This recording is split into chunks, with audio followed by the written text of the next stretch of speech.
With the Butt Kicker Gamer 2, what you see and what you hear is what you feel. Butt Kicker. The future is feeling.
It has been a tale of dual domination in the PRL Open Wheel Series so far this season. Hamilton and Capoeasy made it 3 for 3 in the IRO4s last week at Bathurst, and Andrew Waring survived Sonoma to do the same. Tonight, we traveled to Brazil and the Netherlands, two countries that might just have a little bit of passion for motorsports, and we ride once more. Welcome to round 4 of the PRL IRO4 Series and the PRL F3 Series, coming up live from the virtual Autodromo Jose Carlos Pache and the virtual Circuit Zandvoort. Boa noite, meu nome é Joey Tevin. I've got deja vu because Terry Radford is with me for the second night in a row, and producer Hugo Luis is behind the scenes, probably quietly judging my pronunciation from that little reference there. But Terry, welcome to my home here in the PRL in the Open Wheel Series. And the Open Wheel side, we're going racing at Interlagos and Zandvoort, two F1 style tracks, but on quite a bit smaller cars. Yeah, I feel like I just saw you last night. It's kind of a bit redundant here, but yeah, you know, who cares? Thursday nights, you know, new night for me to get to come out here and see what you talk about all the time, and get to call something out of my comfort zone. I'm in your wheelhouse now. You're in my wheelhouse on Wednesday night. I'm in yours here on Thursday. This is going to be super exciting to see these drivers come around these twisty turns for two very, very special road courses. Indeed, and it's kind of fitting that you're out of your wheelhouse in the Open Wheel Series. I can only hope, but let's take a look at the upcoming schedule here for the PRL IRO4 Series. We're already on round 4. The season has flown by so quickly. We go to literally our only non-F1 track left of the season at Tsukuba next week, the 2000 circuit. Tight quarters there, but quite a small car here with the IRO4, so we'll probably still put on a pretty good race there. And then it is an all F1 track, an all grade 1 run to the end. Hungaroring, Silverstone, Imola, Spa, Suzuka. Tiny little IRO4s, big F1 tracks, long straights. I'm definitely looking forward to the second half of the season, Terry. Yeah, hopefully I get to join you for a couple more of these. I go into the track in Japan next, and I've always heard that the Silverstone Grand Prix is always one of the most special races, and then Suzuka Grand Prix. I would love to be a part of that December 1st. Who knows? Maybe we'll work that. We can only wait and see, but there'll be great races either way. And let's take a look at the IRO4 standings for this season. No real surprises if you've been with us here for the past couple weeks. Hamilton and Capoeasy has made it 3 for 3 in absolutely dominant fashion. Even last week at Bathurst, where he had his biggest challenge yet from Kevin Santana, he still ended up running away with it by the end of the race. Kevin Santana, though, after finishing second last week, has moved into second in the championship, and Guillaume Pauvin has been incredibly consistent to hang on in third. Samuel Ma of Macau is fourth, and Owen McLaughlin, always consistent, is fifth. Cristelli, Radzewski, Peterson, Hebert, and Andrew Moran have all been assorted amounts of consistent. They've all had assorted amounts of speed, and they are very, very close to each other in that fight for 6th. The team's championship is also ridiculously close because Hamilton Akabuizi is running as an independent driver this season. He's running as a privateer, so the team's championship is wide open. It's YS Motorsports Black on top at the moment over Blown Tranny Racing, but they are only separated by 15 points. That is going to be a heck of a battle to watch over the course of the rest of the season. The other YS Motorsports squad, the Gold Team, is in 3rd. VHR Racing is in 4th, and Crikey Esports, with last week's pole sitter Ryan Kings, is a little bit lower than you'd expect them. Mobox is 6th. White Flag Racing, ASR Esports, Private Label Team Hype, and Vulture Motorsports round out the top 10 in the team standings. But before we can go any further, before we can take you into the dying seconds of qualifying, we must thank all the people who make all of these Precision Racing League broadcasts possible this season. VCO, of course, always helping us out here on RaceSpotTV. The virtual competition organization helps make every single Precision Racing League broadcast possible this season and every season. This coverage is also brought to you tonight by Advanced Sim Racing. Owned and operated by passionate sim racers, Advanced Sim Racing designs and builds the sturdiest and most durable aluminum profile racing simulation cockpits available in the market today. All PRL members also get a 5% discount on ASR products using the Precision 5 coupon code. From Advanced Sim Racing, we move to Racebox Sim Racing. Racebox offers mid and high-end button boxes for sim racing enthusiasts, from the casual gamer up to the most meticulous sim racing driver. Competitively priced and carefully handcrafted, Racebox Sim Racing's button boxes are an enjoyable addition to any sim racing setup. Visit RaceboxSimRacing.com and get a 5% discount, also using the Precision 5 coupon code. From Racebox to RaceLab apps, RaceLab helps you to improve your driving skills. With modern overlays, race statistics, and native VR integration, you can get the best out of iRacing. Start using it now for free at racelab.app. Also, the Butt Kicker, as always. Butt Kicker products provide an incredible immersion and realism to every game. Feel every nuance and truly put yourself in the driver's seat with the Butt Kicker. And last, but of course not least, Ninja Trader. Ready to compete against the financial markets? Of course you are. Supporting over 60,000 users across the globe, Ninja Trader provides award-winning trading software and brokerage services. Ninja Trader is always free to use for advanced charting, backtesting, and trade simulation. Visit ninjatrader.com to get started with a risk-free trading simulator and start tracking your performance. 1 minute left here on the clock in open qualifying at Interlagos. We say obrigado to all of those sponsors. And we wait for 1 more minute to see if anybody can close up the gap to Hamilton Akabuizi here. It's pretty close. We expect close racing all night tonight with the long straight here at Interlagos. That usually keeps these smaller open wheel cars stuck together for the entirety of the race. But the field is closer than normal. From Akabuizi to Harris to Conquer, there's only 2.5 tenths between the top 3. Yeah, and I mean, then there's a massive fall off. You go back there to Santana in 4th. It's about a 4/10 drop. So you have your 3 that's out there that's done it, and that's done it the best all season long so far. And then you kind of get to your secondary guys where they're there, but they're not really there.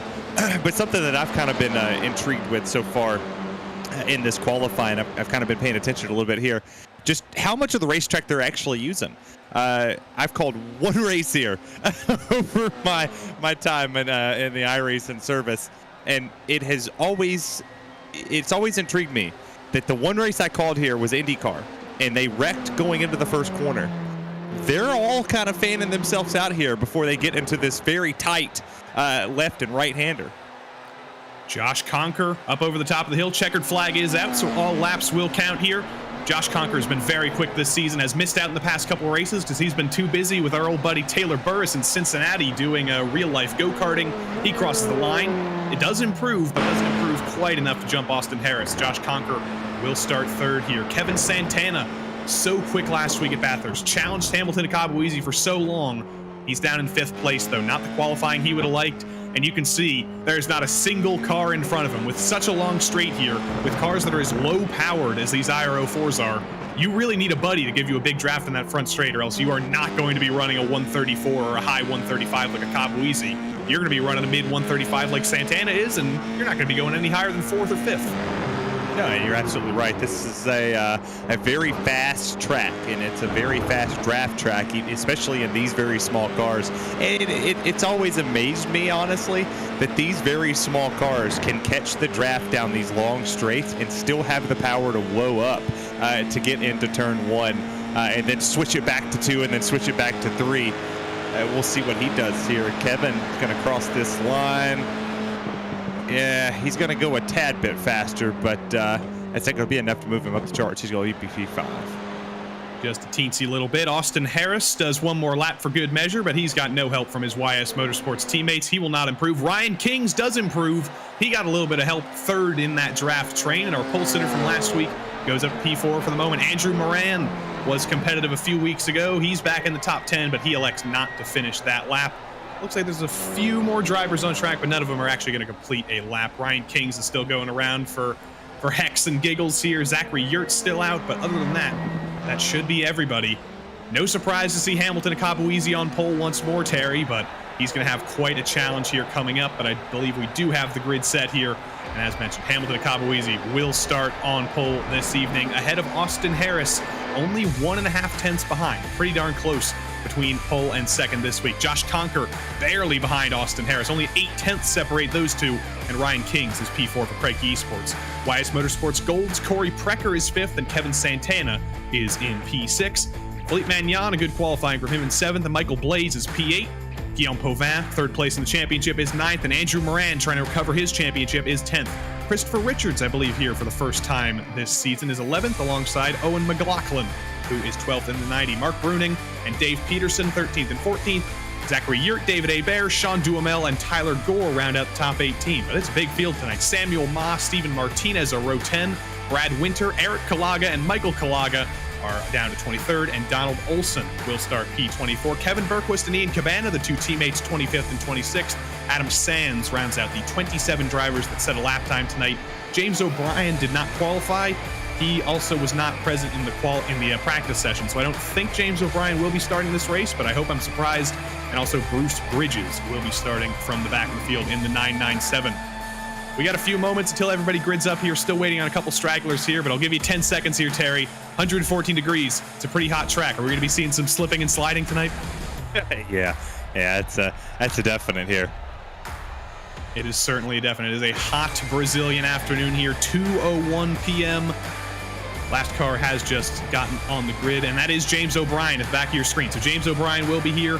Still waiting on Kevin Santana, I think. They're using every last second of this gridding period. I know personally I've used this 2-minute grid period to go to the bathroom to refill my water, much to the behest of all the other drivers, but the lights are ready to go out as the clock ticks down to 0. We're ready to go racing at Interlagos. There go the lights, and Akabuizi leads us to green at Interlagos for round 4 of the PRL IRO 4 series.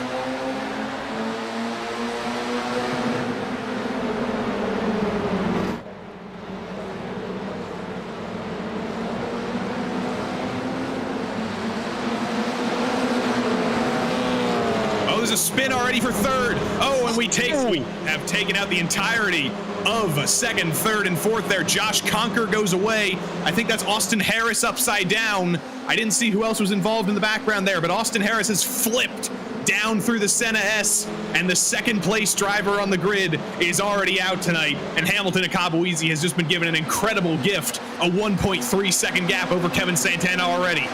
You know what's funny is my point when we were going to come back and actually start talking when the cars got ramped up a little bit was finally I called a race here at Interlagos and I didn't see a flip in turn 1 going into a Senna S. And there's another one. He got one back into the wall back there. That's massive tire damage. That's Steven Martinez in the 147. You can make an easy mistake here. You can lock the wheels up. I did a couple test laps in here a couple months ago, and this is not an easy place to run. It is not an easy place to run, and it's not an easy car to drive. Even on a 114-degree Fahrenheit day here in virtual Brazil, this car loves to spin, takes a little while to warm up those tires, and it has far less downforce than you think it does. So that is not going to be the last couple of spins tonight. Ryan Kings was also the other driver involved there. So it was Conker, Kings, and Harris, second, third, and fourth, who all came to blows there, coming through the second half of the Senna S, the Curva do Sol. We'll get a look at a replay on that when we can. Looks like an early pit stop for Josh Conker, the aforementioned Josh Conker, who definitely has damage from that little kerfluffle, I should say, between Kings and Harris. He's going to get that damage fixed, and for a driver who's been out for the past couple weeks, that's not going to be very good for his championship recovery either. It's not how you start it off. But that all started with you have to be aggressive here on these initial starts. I mean, you take the green just from, sitting still, and once you get down into 1, 2, and 3 right there, you have to be go. You have to make up passes. You're not going to beat a guy like Hamilton up there in the 107 if you just sit back there and ride in third, and you're faster. You have to make it count. And he tried to make it count, couldn't necessarily make it stick. 3 wide into these tight corners. It doesn't work at any point in time. I promoted the closeness of this race with everybody as close as they were in qualifying, and that gift to Akabuizi has been greater and greater. But let's see what happened. Akabuizi on the inside. That's Austin Harris on the outside. And that wasn't a case of cold tires or getting loose or anything. I think he just tried to clear himself on Josh Conker there. He didn't realize there was a car to his inside as much as there was. We'll have to look at another angle to see if Conker came up a little bit. Let's take a look here. Conker in the red car on your inside. Austin Harris to the outside of Akabuizi. Conker sends it in. I don't think he could do much more there. And Ryan Kings was just an innocent bystander. I don't think he was ready. In all honesty, these cars move so fast going down into that corner that by the time he got Akabuizi cleared of him, he wasn't expecting a person just to swing down to the driver's side of that machine. And sure enough, by the time he went to make the apex of the corner, there was somebody already filling that hole, which is a part of road racing, that you're either going to get clear and make sure you stuff that hole up, or somebody else is going to stuff the hole for you. And that's what happened there. And then tried third or fourth place, tried to miss it there, and just got to the outside when they was making contact, and he caught the worst end of it, and he didn't even start the thing.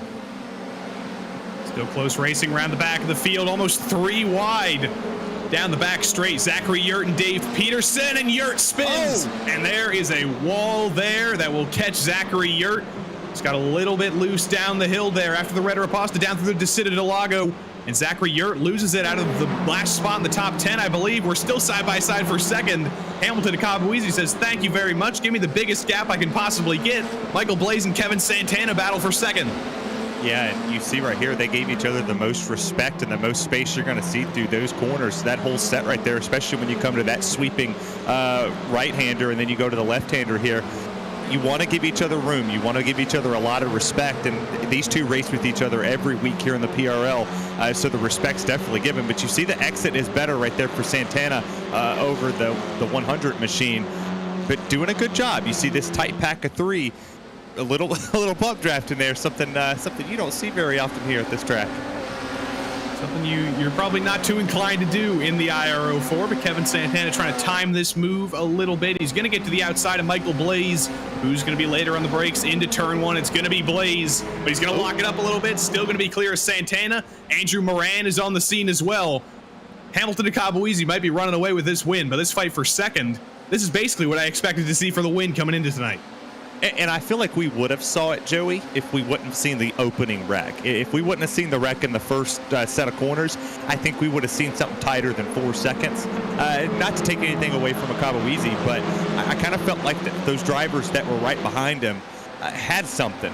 But then he eliminates that. Like, that's gone. That's over. Now you got Blaze, Santana, Morgan right here. And then I'm not going to sleep on, Potvin and Precker that's back there in 5th and 6th. They're right tightly contested with them. Then you got the 431. You're going to see a lot of shakeup here from second on back. But unless something happens to Akabuizi, I think it's going to be more than 4 seconds. A lot of drivers up here who have been on the podium this season. A lot of drivers up here who have not been on the podium this season. It's been Pauvin, Santana, Cristelli, who is down further in the order, and Andrew Moran, who have been on the podium this season. But Magnan and Blaze and Precker, they are all looking for that good result. Corey Precker has had some bad luck. He's made some mistakes. He's admitted that to us when we talked to him after the race. But right now, he's been given a golden opportunity here to get his best result of the season. Still got 18 races to go. Still got to navigate this pack here. Corey Precker knows how to navigate a pack, though, with that YS Motorsports team always strong in the PRL NASCAR Cup Series. Doesn't always apply to IRO4 racing, but it might help a little bit more than normal tonight. There's a foot behind him. I'm trying to see if it's moving to the rhythm of the car. It kind of is. You see right here, he has that side-by-side battle in front of him, though. That's allowing him to get a little bit more draft to that outside lane because he doesn't want to pinch himself to the bottom and get stuck behind the 99 of Moran.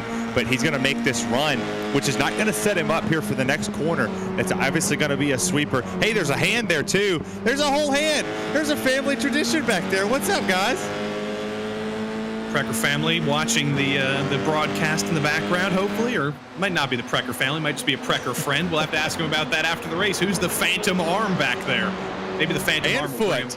Yeah, the phantom arm and foot. I haven't seen those. Maybe that's going to be Corey Precker's good luck charm tonight, but he's going to need a little bit more good luck because Santana and Blaze are starting to gap Pauvin a little bit, breaking up this 2nd through 7th battle, making it just a battle for 4th with Pauvin at the head of this train. Andrew Moran is going so deep through every single one of these S's in the middle of the track here. He's going so wide every single time, and that's just holding up everybody behind him. Yeah. The thing is, though, is you want to find as much sweeping spots as possible. The little bit that I've gotten to enjoy of these cars, just calling them, and I went back and watched part of last week's show as well. It seems like the momentum really works here at Interlagos. If you could really get the car to sweep, as you see the battle for second heating up again, these two are just right up each other. But the fact that they've separated themselves shows me that they're definitely the second class of this field. And if it wasn't for 4th battling each other, I think that this would be a tighter battle. But you see side by side there, Santana's cleared himself. They've almost made contact here, and they're going to try to go 3 wide, and that ain't smart here. Yeah, 3 wide did not work out on lap 1, and I think Andrew Moran realizes that. He backs out of it, but that was very close quarters through the Senna S. Guillaume Pauvin backs out here on Corey Precker, who's going to be clear of him into the corner. Corey Precker tries to be later on the brakes, around the outside, down the Descida Lago, and Pauvin's not going away. Precker's not going away either. These two have been glued side by side ever since turn 1, and they're still going to be side by side, going up through the Ferradura. The outside line working for Pauvin, the inside still working for Precker, but they're not giving each other much room at all. Yeah, I mean, no room given here. You see as they come through this these two sweeping corners, it's going to allow the 649 to walk away, but it's going to allow Precker to get up there and insert himself with the 431, and then it's going to be another battle that's going to happen behind that. Every time you kind of check up here, every time you start to you try to feather the throttle a little bit to give somebody else some room, somebody else comes up and they become the next challenger for you, so you always have to be on your toes, and that's the 2-for-1 special. And now you see the 99, he fell back a couple spots, and he's going to have to, he's got a long way to go. So Andrew Moran sent a dive on Philippe Magnan through the Bico de Pato for just a moment. It was kind of a last-minute lunge, and it didn't work for him. It actually just held them both up. So now we've basically got 2 two-car tandems, 3 two-car tandems, actually, as we go into turn 1 once more. Pauvin and Precker, they're going to try and go side-by-side again. Pauvin's going to be clear. Corey Precker tries to set up the bottom of the hill to get a draft down the Reta Rapasta, but it's not going to work for him. He's actually going to lose a ton of ground here and put himself under pressure from Philippe Magnan. Yeah, and you see now we went from two-car trains. We're allowing the 3rd pack to come in as well. You see that 2nd pack that's behind them, and then they have another pack behind them. The more they get single file back there in that last little part, as you see the battle for 9th starting to rage on between the 49 and I believe that's the 61. That's starting to have things there. That's Richard, and I believe that's Brewing. That's having a bit of a fight back here to go through this set of corners. One started to get loose there on the bottom. The 61 had a little bit of an issue, and he's going to sweep wide here, kind of get loose on the exit, sweep it back over here. He's going to get a great run down this hill. Bruning versus Richards, last couple spots in the top 10. Marcellus Bruning, of course, won a race last season in these IRO4s. Unfortunately, that was back in the sort of test season, the first season of this series, where we didn't broadcast it here. But now Mark Bruning has found his time in the sun. We finally get to say his name, and right as I say that, he gets very loose to the final corner. That is a gift for Christopher Richards up over the top of the hill. He's not going to get any draft help, though, so he might actually be better off backing out here, going behind Mark Bruning to jump him, but he's not going to do that. It's going to be side by side for Bruning and Richards is finally clear of him with that little bit of momentum, but just that one mistake through Yun Sao for, I already forgot his name, Mark Bruning there, and he's going to fight back into turn 1 around the outside of Richards. These two can't decide who wants to make more mistakes, and Bruning's got the position back. Well, the thing is we literally called it. I mean, not even a half a lap before the 61 got loose there off the exit. Richard just looks like he's fighting the back end just a little bit. High track temps, worn tires. it gets to be a little slick out there. Moran actually came down pit road there when we came through. I heard the little ring in my ear, which is something I've always enjoyed about road racing, is it tells you when somebody's pitting. It gives you the instant cue that they're there. But them two fightings allowing that third, that group of three back there to come back into this picture, and then we can have a 4-5-way battle right here for the 9th place position. Side by side between Hebert and Sean Duhamel. Hebert's the next driver to try and peek it to the inside, becomes the outside through the Pinheirinho.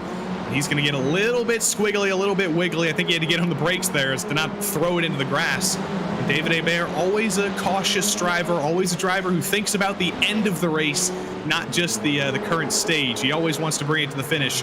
He backs out of that little battle with Sean Duhamel, and he's going to get a much better opportunity here coming up the front straight here. We ride on board with David Hebert. We watch through the halo, and let's take a look at the closing speed here on Sean Duhamel. He's going to catch one real fast. You see how quick it lights up there to shift in the 5th gear, and then he's going to come down, and hopefully when he gets off the last corner here going down the front stretch, he's going to peel off and go pit. So he'll go pit here, and then he'll get a massive run down the front. But yeah, the 617 on pit road for the first time. We're reaching halfway. We're almost halfway. In a couple laps we will be. So this is about the time when we start to see the pit cycles kick off. Duhamel comes in. We just saw Ian Cabana in the background come in. Olsen and Bergquist both actually got into trouble earlier. But side by side here between Magnan and Pauvin, this battle has just fallen off the back of the battle for those podium spots. It's now 5 seconds between Magnan and Blaze. Santana and Blaze have both kind of solved their issues. They're just running one by one. Blaze is sticking with Santana, but not enough to go side by side with him or pass him. That's not the case here for 4th. Magnan, Pauvin, Precker, Peterson, they have been fighting and switching positions every single lap, and you can just see the gap balloon. Their hopes for the podium are probably gone now unless Santana and Blaze start fighting each other again. Well, you have to think that the exit of pit road here is just a little bit more difficult than the other ones. So when you come down this pit lane, you have like 2 separate spots for pitting. So if you pass it, you go a little further down, the exit of pit road, you have a bit of an issue here. So never say never here at this racetrack. This is a very unique layout across the board. Tight corners, very fast straights, a difficult pit road. You could see, you talked about Blaze and Santana making a couple mistakes. You talked about it with the 431 and the 61 that we could potentially have some issues. It's never over till it's over. And now I believe that's Precker coming down pit lane, and that also might be, I believe that's Peterson. He's coming down pit road as well. Precker and Peterson both in here on lap 10. This might be an earlier pit window than we initially expected, but I can't blame these guys for coming in because they've both been losing time in that battle with Magnan and Pauvin and a few others. They've been just losing time. They want to jump them both. They want to make it a 2-car tandem between Precker and Peterson for P4. Let's watch Corey Precker here on that difficult pit road. Almost clips the grass. You have to be very, very careful on this pit exit. Like Terry said, because if you make one mistake, you're going to be in the wall. Precker and Peterson get away with it, though. They're going to come out in a little bit of traffic. That's Andrew Moran, who's actually going to jump them both. We saw Andrew Moran come in way earlier, about 2 laps ago, and his strategy has worked. He got out of that group, and Kevin Santana is spun from second. Kevin Santana was in a comfortable second, and he has lost out to Michael Blaze, and he's got a chase to make now. Yep, don't ever say never here at this racetrack. You see right here, he's going to go into the corner and he just loses it, locks it up, kind of catches a little bit of that curve right there, went to get back on the throttle, and then it just didn't work. It's not going to allow you to do it here. You're on 10-lap old tires. It's hot, it's slick. Everybody else is starting to pit. But back to the point of pit road, you have to think here is the 2 cars. Moran and Precker. Oh no! They just pitted. The 2 drivers who went for the undercut, who went for an early stop, they've just come together. I believe that is at the Pinheirinho on the exit. Corey Precker is missing a right front wheel, so I can only imagine there was a little bit of contact between those 2. Corey Precker is very disappointed. I cannot see the phantom arm or leg in the background. I'm sure they're disappointed as well. But Precker and Moran, for sure, we're going to be fighting for 4th and 5th here. It's ended in a disaster again for Precker. And that's heartbreaking. I mean, you have to think. Precker Precker had speed, so did Moran. They both were fast. They were up there. As we take a look at the replay here, thanks to Hugo being a baller as always, finding our replays. They're going to go down into the corner, and we'll see what happens. If it's just somebody loses it in front of him, or if they both just had a little bit of an entanglement here, he gets smacked. I mean, the 99 loses it in front of him, and he had nowhere to go. If he hits the grass, he wrecks. If he goes, jerks it to the right, he wrecks. So nowhere to go there for Precker, and he's a victim of somebody else's circumstances. Pair of YS Motorsports teammates there, by the way. They're not on the same team. Moran is on the gold team, Precker's on the black team, but two YS Motorsports teammates, they're probably talking to each other in their Discord or their chatting service of choice. And I'm sure that's two very, very disappointed drivers there, especially Corey Precker, who hasn't just had speed tonight. He's had speed all season, and unfortunately, he just hasn't been able to get the results he deserves. I'm looking at the championship right now, and he's currently 14th in the championship, and that is far, far lower than he really should be, and he knows that. You can see the frustration on his face when things like this happen, but eventually the bad luck turns around. It always has to. It comes in waves in racing, so we'll see if Corey Precker can turn that around next week. The battles rage on throughout the field, though. This is the battle for about, well, nothing now, because I believe that's Michael Kulaga up ahead, and Tyler Gore for Blown Tranny Racing has brought it down pit lane. Christopher Richards trying to fight with Kulaga and Hebert, but Tyler Gore's in. Yeah, you talked about the ebbs and flows of your luck that happens in the PRL. Think about the wide variety of what these drivers race. You know, they go from Cup Series to this to GT3s to the next race they were going to race here with the fours.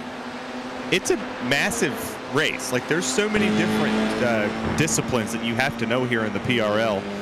But for across the board, we call one of them together. And every now and again, I come call the Cup. Those guys who race Cup and then they race trucks, one might have a massive lead like Abner Acosta had in the Truck Series. That didn't carry over to the Cup Series. It doesn't carry over if you're one of these drivers that race in another series. But momentum does. Your bad luck kind of goes, but if you're just a mid-pack driver and you catch a little string of something across the board, you might figure it out. But if you look up here at your top three, you talked about it, of how big of a lead Santana and Blaze had together. Now look at this. The 431 and the 666, they're 2 seconds from each other. Well, now about a second and a half. 1.6 seconds will separate those two. Think about the ebbs and flows that's happened in this race in the season so far. Did we think 4 laps ago that this would be even a tight battle to have somebody different on the podium than Santana or Blaze? No, but we can have that conversation now because, well, luck tries to find them every now and again. Christopher Richards peeks to the inside of David Hebert, but thinks better of it. And Mark Bruning is in pit lane. The pit cycle has well and truly kicked off. It's a very, very wide pit window tonight. It's wider than I'm used to seeing in this series, but we saw the first driver come in on lap number 8. It's lap number 13, and about half the cars still running have still yet to come in. But Christopher Richards still trying to make the move on David Hebert on track. He thinks he's found a better way to make that move at the final corner, and he's going to spin again, coming into the Descida del Lago down the hill. Christopher Richards does exactly what Zachary Yurt did a little while ago and spins. And did he collect David Hebert with him? Looks like Hebert's kept going, but Christopher Richards is heavily damaged from that little contact. One little mistake again. The IRO4 always likes to bite, especially on elevation changes like that. And right as Christopher Richards decides to make the move, gets offline, spins it down the hill. Well, you see it here. He was carrying a ton of speed down the corner, and right when he went to, it looked like he was trying to get on the brakes a little bit more to blow that thing up because he was carrying a ton of speed. He used the draft down the straight to get down in the corner to make that pass happen. Around he goes. But impressive save. I got to give him that. That 49 machine did a very good job of keeping it out of the wall, locking it down, keeping it safe and sound on the racetrack, and avoiding any more damage than what could have happened. But now the battle's going to rage on here. I believe this would be for the 4th position here between the 431 and the 649. These two need to be careful, though, because they can see Kevin Santana right ahead, though. You can see him on your screen as we look at this battle. Santana's only about 1.5 seconds ahead. If they fight each other, they're guaranteed to lose Santana. They got no shot to fight for the podium. But if they can work together here, maybe leapfrog each other on the straights if they're running similar lap times, or just run single file, they might be able to catch the back of Kevin Santana and make it a 3-way fight for 3rd, but You got to find the pace for that too. Magnan was exactly the same as Santana in terms of lap time on the last lap. Santana did a 1:35.89. Magnan did a 1:35.90. That's basically exactly the same. So they got to find a little bit more speed here. Povan's certainly pushing. He's certainly trying to catch up to Magnan, but I don't think he actually has the speed. I think Magnan's the faster of the two right now. Well, you have to think they haven't pitted yet either. I mean, Jan and you said Povan, right? Am I pronouncing that right with Povan? Yeah, Povan. Povan, and they haven't pitted. So if they maybe pull the over or the undercut here, you don't want to go for the overcut at a track like this because you're going to lose some time. I mean, I'm sitting here looking at lap times comparative to what they did on their best lap time to what they did to their last one. And the drivers who just came down pit road, we're going to see with Brewing down there in the 11th place position what his lap time is going to be when he crosses that line. He just come off of pit road. So his best lap time was a 1:35.9. Well, they're starting to run. He was a little slower than what our leader up there has done. But you see now, Blaze is going to come down pit road. Povan's going to come down pit road. But when they come across that line, we're going to see who can jump who. And this is going to be smart to see, can Povan jump Santana? Because Santana's kind of fell off a little bit since that little incident he had going around. Now 5 seconds in the box for both drivers. Very, very short pit stops tonight. Povan leaves the pits. You can see Michael Blaze in his sights. That's the closest Blaze has been to Povan. We'll see if he can bring that gap down at all. Blaze is going to join right ahead of Michael Kalagas. We won't have any traffic to play with. Povan will, though. Povan will have to get by Kalaga. We'll see if he makes that especially difficult. But these battles are for position now. All of these drivers have pitted. At the head of your screen is Dave Peterson. Then you go back to Owen McLaughlin, then Mark Bruning, and then Adam Sands is in the background. But he is one lap down in those purple and gold colors. But Owen McLaughlin can catch up to Dave Peterson here, can fight for P8, or I believe will eventually become P7. He's got Mark Bruning on the scene now, who has been very, very aggressive and is going to want to get by him here very quickly. Yeah, and he actually ran his best lap time the lap previous to it. I talked about what he ran with a 1:35.9. He ran a that would have been a 1:35.677. As the leader comes down pit road, you have a driver stopped right here. That's Bridges in the 997. Comes to a complete stop. Don't know what happened to him. Maybe he almost missed the corner and just said, look, I'll park right here. There's no sense in me running. Top three is going to come down pit road. And Cabo Easy, I don't think he's not even going to get close to losing the lead here. And that was the shortest pit stop of anybody. So Hamilton Akabuizi has not only been dominantly in the lead of this race, he has evidently been saving fuel as well, because he was in the box for 4 seconds. Kevin Santana is still in the box for an extended period of time. He's not up on the jack, so he didn't forget to check the tires, but something has gone wrong for Kevin Santana. I wonder if he got a speeding penalty. We didn't see his pit entrance, but Kevin Santana, who is still in the fight for the podium after a mistake, is in trouble here. It's going to be north of 30 seconds. He has to have gotten a speeding penalty somehow. I would imagine that he did. I mean, he's at the 30-second mark, so it's normally about a 40-second stop. If that is the case, we'll see if it gets to 40 and he starts to move. It's still going. 43 seconds. He's in that box all the way back to 14th. It's 43.9 was the pit stop for the 666 Santana. He's all the way back to 16th, and that's a hard place to fight from, because yes, he's close to getting a position up Winter in Cabana, but we'll see his telemetry when he comes in. I mean, he's flying. Oh, he had to have got one. Not even close to pit speed. Maybe he just misjudged where that timing line was here. It's a blinding spot. We talked about pit road being a little bit more difficult. You go up that hill right there, you can't really see where that timing line sits. I think Santana was just trying to maximize his entry there, because he was going to be close with Blaze. He was trying to bring that gap down, and unfortunately in the process went a little bit too far. It's already going to be an uphill battle for the rest of the season. It was already going to be before we came into here tonight, with just a 16-point gap to Hamilton to Akabuizi. But now it is going to be a much, much bigger gap to overcome. See if he can turn the season around here in the 6 coming races. But we have a battle for the podium now. Michael Blaze, who was in a comfortable second, has lost a lot of time on the pit entry. He was 3 seconds slower through the lane than anybody else. Do not know what happened there, but whatever did happen has brought Philippe Magnan in his sights. And if these two start battling, that's going to bring Guillaume Pauvin into the fight as well. It looked like it was going to be a two-way fight for the last two spots on the podium. Now, Guillaume Pauvin enters the scene, and Philippe Magnan might get a surprise podium as well. Well, this is the second night in a row you've jinxed them, so we'll calm down on you coming into the next race and next week. But we thought it was a shoo-in that we would see Blaze and Santana right there behind Akabuwizi. Nope, not a thing. You know, now you got the 431, you have the 649 right there, and everything kind of flipped on its head right before the pit stops and right after the pit stops, with Santana having his problems, Blaze having his issue there, being a little bit slower on pit road, and now it's going to be a testament to what the drivers can do on fresh tires with still a very hot racetrack here in Brazil. So can the 431 catch him? Magnan a little bit slower. It's about 0.7 of a second. The gap coming down the front straight. You need to be a little bit closer than that to be in draft range in these cars. He's going to close up just a little bit, but he's not going to close up enough to really make this a meaningful close. But he might be. If he can nail the Senna S here, if he can nail this run down the hill and Blaze makes another mistake, he's locked up into turn one before. But again, it is picture perfect for Michael Blaze. Magnan follows him through, though, perfectly competently, perfectly quickly, but he's just that little bit too far back to really take advantage of the draft here on either of these long straights. He's going to get closer again here, but he's been weaker through the middle sector of the track. It's basically just a chase game for the rest of the night here. I think it's just going to be, can Blaze hold on without making a mistake? You see that he's charging the corners a little bit more there in the 431, doing a better job getting onto the entry, but the exit's kind of starting to hurt him because of how hard he's having to charge.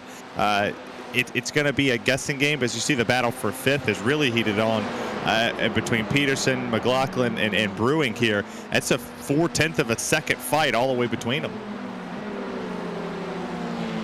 Peterson trying to hang on to the last spot in the top five.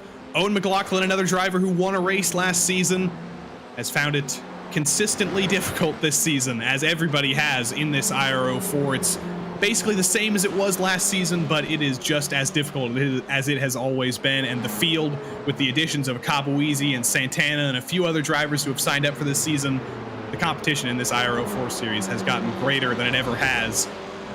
There's only been one season, of course, but it's better than that one season was. And we'll see if any of these drivers elect to advance into the F3 series. It's not necessarily a feeder series, but it is kind of the undercard series here on Thursday night. And I have to imagine if Hamilton Akabuwizi dominates this season as he has for the first three races, he'll probably be advancing into the F3 series next season. But here comes Mark Bruning trying to advance his position for now on Owen McLaughlin into turn one. Bruning's been on the attack all night. McLaughlin's not going to fight him too hard. He might be fighting the incident limit as well. Still 3 laps to go, but there's been a lot of drivers extending the limits of this track. You only get 13 incident points before you get a drive-through, and I can't imagine Owen McLaughlin wants to fight that too hard if that's what's going on. Well, if that's the case, I'd probably be I'd be eliminated before we got to lap 3, lap 4. Yeah, trust me, I've been there plenty of times in F3. Look, as much as I love watching road racing, and I love going and doing it, but in a league session, I don't do the official sessions in road because, man, they are so fast. There are so many people out there in the road community that are just, they're astronomically better than everybody. Like, you could go out there and put 1 million laps on a racetrack, and then you go up against one of those drivers who's been doing it for 10 or 15 years. Not even close. I mean, they could take a year off and come back and just wipe the floor with you. But that's why I love road races. Dang sure why I wanted to come call tonight. Magnan has not been able to stick with Michael Blaze here. It's about 0.9 of a second now. It's just expanding with every lap. He's so close.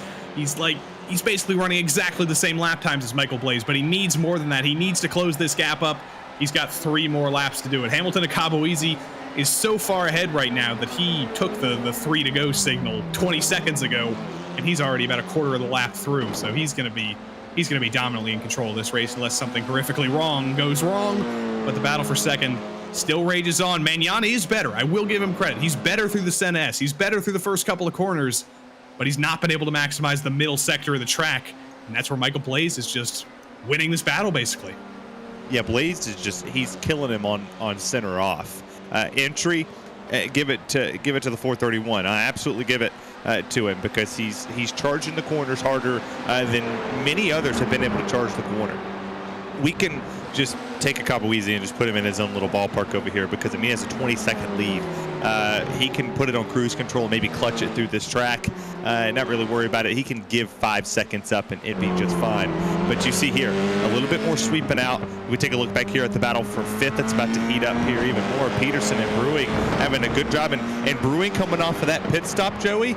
He's gained a ton of time. His plus has been better than everybody else when it comes to being able to make a pass and attack the corners. I don't know if Mark Bruning has technically made the most passes tonight, but I don't really care. I'm calling him the hard charger of tonight, because he has made the most spectacular passes we've seen all night. He peeks it to the inside in Junsao, but that is not going to work out. It's going to kill his momentum onto the front straight here. Probably not thinking long term here. He was just thinking about maybe a dive on Peterson, but let's see if that extended gap is going to close here. Running so close to the wall on the front straight, as everybody does, but it always worries me every time. I always think there's going to be a Monaco moment, and Michael Blaise has spun at the Senna S. He was in control of that battle with Magnan, but I think Magnan might have finally forced him into a mistake. Well. I come in here and I'm right again. It wasn't going to be the fact of what everybody else could do to pass. It was going to be, can the 100 keep it under control and keep himself in contention? The same mistake that you saw at a Santana there, going down into the corner with a ton of speed. Couldn't really keep control under it, loses it, spins it around, barely makes a little contact there with Magnan. Am I right there too? Magnan. Yeah, Magnan. I'm getting these names, but just a small little contact there, not a whole lot to upset Magnan. But Povin's going to have to see if he can catch him. He's got a 3-second gap. Michael Blaise might have a little bit of front wing damage. There was the tiniest little bit of contact between him and Magnan as he spun, but it looks okay from this perspective. That might have just been a little bit of net code. Blaise is on a recovery drive here. Dave Peterson has suddenly been given a 4th place shaped carrot in front of him. And Mark Bruning, we know how aggressive he's been. He would certainly like to take that 4th place. He's, again, going to dive it to the inside in Junsao, but it's not going to work. It's going to be a narrower line. It's going to kill his momentum. Akabuizi takes the white flag about 14 miles ahead in the distance, and we got a 4-way fight for 4th here, but Bruning's momentum has been scuppered with that bad exit. Dave Peterson might be the only driver who gets to fight Blaise here, unless they can bring both of the 2 drivers behind him in as they fight side by side to turn 1. Let's see if Peterson goes for the dive to the outside. Is Blaise going to be able to make it down the Senna S this time? He's going to have a car to his outside trying to do it, but Dave Peterson can't make the move yet. Yeah, he's not going to be able to make the move there. Right? He'll have to set him up coming off the final corner and potentially see if he can get the run to the line. But I hold no fault to Magnan. I think he did an impressive job putting pressure on Blaise there. I believe that's Peterson going to take a run to the outside, not going to be able to make it stick, has to roll out of the throttle, and now he has to set himself up for the final sectors of this racetrack. Time is running out. You're going to have to go for an unorthodox move here, I think, unless you're going to go for the run to the line. See if Dave Peterson can do anything here. Final couple of corners in the middle sector through Pinheirino for the final time. Not going to make a move there. Bico de Pato, probably the best chance, I think, for Bruning to make a move on Peterson if he's going to go for one last dive. But up front, Hamilton and Kabuizi, 20 seconds up the road, already coming down the front straight. How about 4 for 4 this season? Hamilton and Kabuizi, in possibly his most dominant race this season, wins at Interlagos, 22 seconds over Philippe Magnan. Forced Michael Blaise into a mistake. Magnan's been another driver who has had a ton of drives through the field this season. Maybe hasn't qualified as well as he wanted to, but he has had race pace. He has had the ability to make moves, and he forces himself into second place here. Guillaume Pauvin is going to get another podium this season as well.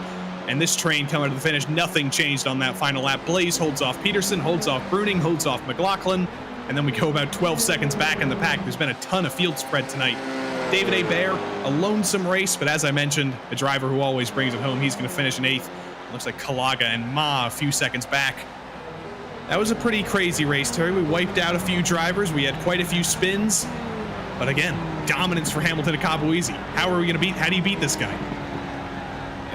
The way I just watched it, you don't. He's 4 for 4. He took a 22-second lead. there to the end. You're not going to be able to beat a driver with that type of pace and that type of skill. But I'll say impressive to Mengwa back there in second to force another driver into a mistake when we thought that it was going to be Santana and Blaze there in the second and third place position. Never say never at these road courses, because any bit of a mistake can cost you tons of time. A second here is like, or a second anywhere else is like a million seconds on a road course, because you gain so much time through these corners, and there's well too many corners here to find yourself in a mistake. And just what a drive there from a Kabawizi. Just not even close. Let's roll through the results here. Hamilton to Kabawizi, of course, victorious over Magnan and Pauvin. Blaze, Peterson, Bruning, McLaughlin, Hebert, Kalaga, and Ma rounded out the top 10, as we mentioned. Tyler Gore brought it home in 11th. Kevin Santana fighting for second, might have been able to fight for the win, but ended up fighting for 12th. Brad Winter, Ian Cabana, Sean Duhamel, and Christopher Richards rounded out the top 16. All the cars in the lead lap. Bruce Bridges and Adam Sands both finished, but were 1 lap down. Eric Kalaga was 3 laps down. And then we get to the used car lot. Rather large snipe. Corey Precker got taken out by his teammate Andrew Moran's spin. Donald Olson and Kevin Berquist didn't make the finish. James O'Brien unfortunately didn't make it very far after not qualifying. Yurt spun. Conker got taken out on lap 1. Austin Harris potentially caused the accident on lap 1. Ryan King's no fault of his own got taken out on lap 1. And Steven Martinez, I think you can predict what I'm going to say, got taken out on lap 1. But we can see the driver who made it all the way to the finish for the 4th week in a row. Hamilton to Kabawizi is the first driver we're going to talk to. You got kind of a gift there on lap 1 with 2nd, 3rd, and 4th taking each other out. But what was that drive like for the rest of the race, just driving off into the sunset? That was honestly a pretty disappointing race. I was hoping to have some fun at least at the front and get some battles in, but I mean, after they wrecked, it was just, I knew I had the pace over everyone else, and so just cruising away. But yeah, disappointing. Do you think we would have had that pack going if all you guys were managed to stick together there on lap 1? If Harris and Kings and whoever the third one was, Josh Conker, didn't get taken out, do you think we would have had a 4-way battle to the end? I think so, yeah. They were all like within a 10th, 2 tenths in quali, so I think it would have been a fun race for sure, and my consistency was pretty off at least. So next week, we go to a pretty different track from Interlagos. We go to Tsukuba, which is the last non-F1 track we go to this season, so it'll be a little bit of a wild card. Are you looking forward to Tsukuba? And I think if you put it on pole, it's going to be hard to pass? I despise Tsukuba, honestly. I've not driven that track once since I got out of rookies, but hopefully I'll still be able to do well. All right, well, we wish you good luck for next week, and we'll see if you can make it 5 for 5. Thank you. Hamilton to Kabawizi victorious tonight. We'll see if he can indeed be victorious next week. I'm going to talk to our 2nd place finisher as well, Philippe Magnan. We've been watching you make passes all season, and you finally put it on the podium. P2. Yeah, thanks, guys. And I want to share with you that's my first PRL podium, so I'm pretty happy about it. Yeah, first PRL podium, always a great accomplishment. Were you looking forward to Interlagos coming tonight? Were you especially familiar with this track? Are you a fan of this track? What were you thinking about Interlagos? No, I got to say that Interlagos with those temperatures is kind of my worst track, so I'm really, really happy about it because I don't put a lot of practice this week, so pretty happy with the results. If you were unhappy with this track and you came out with a podium, I can only imagine what the rest of the season is going to bring you. What do you think about the next 5 tracks as well? 5 more weeks to go, or 6 more weeks to go this season? Yeah, that's right. Tsukuba next week, and then a ton of F1 tracks to end the season. Which one are you looking most forward to? Oh, I don't know. It's just an amazing schedule this year, and I will just enjoy because the field is pretty clean, and we have a lot of fun. So we'll sure enjoy the last few races of the season. All right. Well, we wish you good luck next week. And before we let you go, give a shout out to all those Advanced Sim Racing esports teammates. Oh yeah, sure. Guys are always there to give some tips, and we have a lot of fun. And sure, we are 7 guys in the team, so I say hi to all of those. Congrats again, Philippe. We'll see you next week. Thank you guys, and you're doing an amazing job on the broadcast. Philippe Magnan getting a compliment in there at the end. That's how to sweeten us up. But we got one more driver to talk to. Unfortunately, it's kind of the typical situation for Corey Precker, but to soften the blow, I'll give him Terry. That is fair. Corey Precker. This is the new guy up here in the booth, Terry Radford, and not the night you wanted. Not the night we saw the frustration on your face and we flipped over to the camera. I saw you come off pit road, and I thought, just like the rest of the people watching, that you could have been the one to look out for to maybe go up there and get a top 5. We saw the mystery foot and the mystery arm in the background, and then all heck broke loose, and there you are. But talk through that race, and how frustrating is it? Joey told me that you're one of the most unluckiest drivers here in the PRL. I actually had quite a bit of luck last season, but I think this season is just not going well for me on the F4 side. Just teammates spun in front of me, and it happens to all of us. And I just had nowhere to go. It's either he was taking out Owen or me, and it just happened to take out me. Well, it happened to take out you, but we got 6 more weeks left here in this series. What track across that 6 do you look forward to potentially turn your luck around and maybe go upset the 107 of a Akabuwizi? Spa is like one of my favorite tracks from last season. Lots of slipstreaming there, and you can get into a lot of battles. It's a great flow track, so that's the track I'm looking forward to. Also, I want to go back to the last question. My parents are actually visiting me, so that's the mystery arm and foot in the background. So I was gonna say we wanted to know who the mystery arm and foot was, but hi, mystery arm and foot, and now we have 2 feet because there's another foot back there in the background behind you. Who's got their feet in the background right now? Oh, there we go. See there. This is quality content right here now. This is why they bring me in, and I get paid the big bucks, I guess. Hi to the parents back there of Corey Precker. We appreciate y'all are they tuning in because they waved at us? They are tuning in, so I forced them to watch it. So. Well, hi to the Precker family. What are their glad names? That you got me there. Yeah, what are their names so we can shout them out properly? Jim and Kathy. Jim and Kathy. Welcome to RaceSpot. Jim and Kathy. Welcome to RaceSpot. We appreciate you. All right, Corey, let's thank those sponsors, and let's look forward to next week. Yeah, thanks to YS Motorsports, and thanks for everyone that tuned in on RaceSpot, and everyone that tuned into my Twitch stream as well. A good viewing tonight, and hopefully I hope the rest of the race was good from there. It was entertaining. What happened in front of me on lap 1, and then of course some battles were great, but it's kind of disappointing finish. But yeah, just thanks to YS Motorsports, and thanks to my parents for supporting me for the mystery foot. That's right. Well, we appreciate it, Corey Precker. Joey will see you next week. I might see you again at some point in time. Sounds good. Thank you. Appreciate it, sir.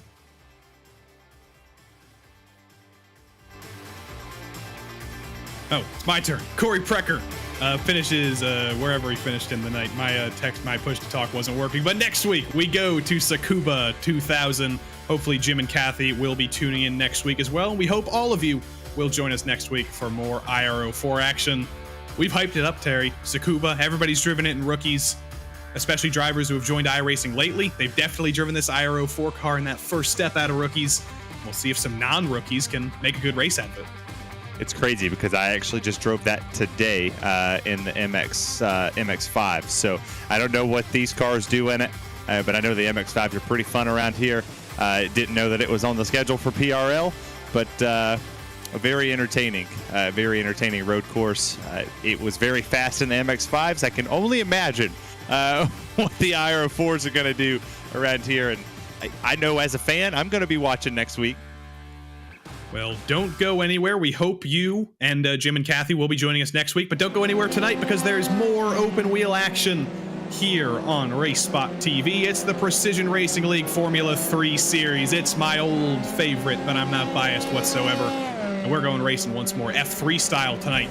Let's take a look at the championship standings. Well, actually, first we'll take a look at the schedule because there are many, many exciting tracks to come here in the Formula 3 Series. We talked about quite an exciting F1 style schedule in the IRO4 Series.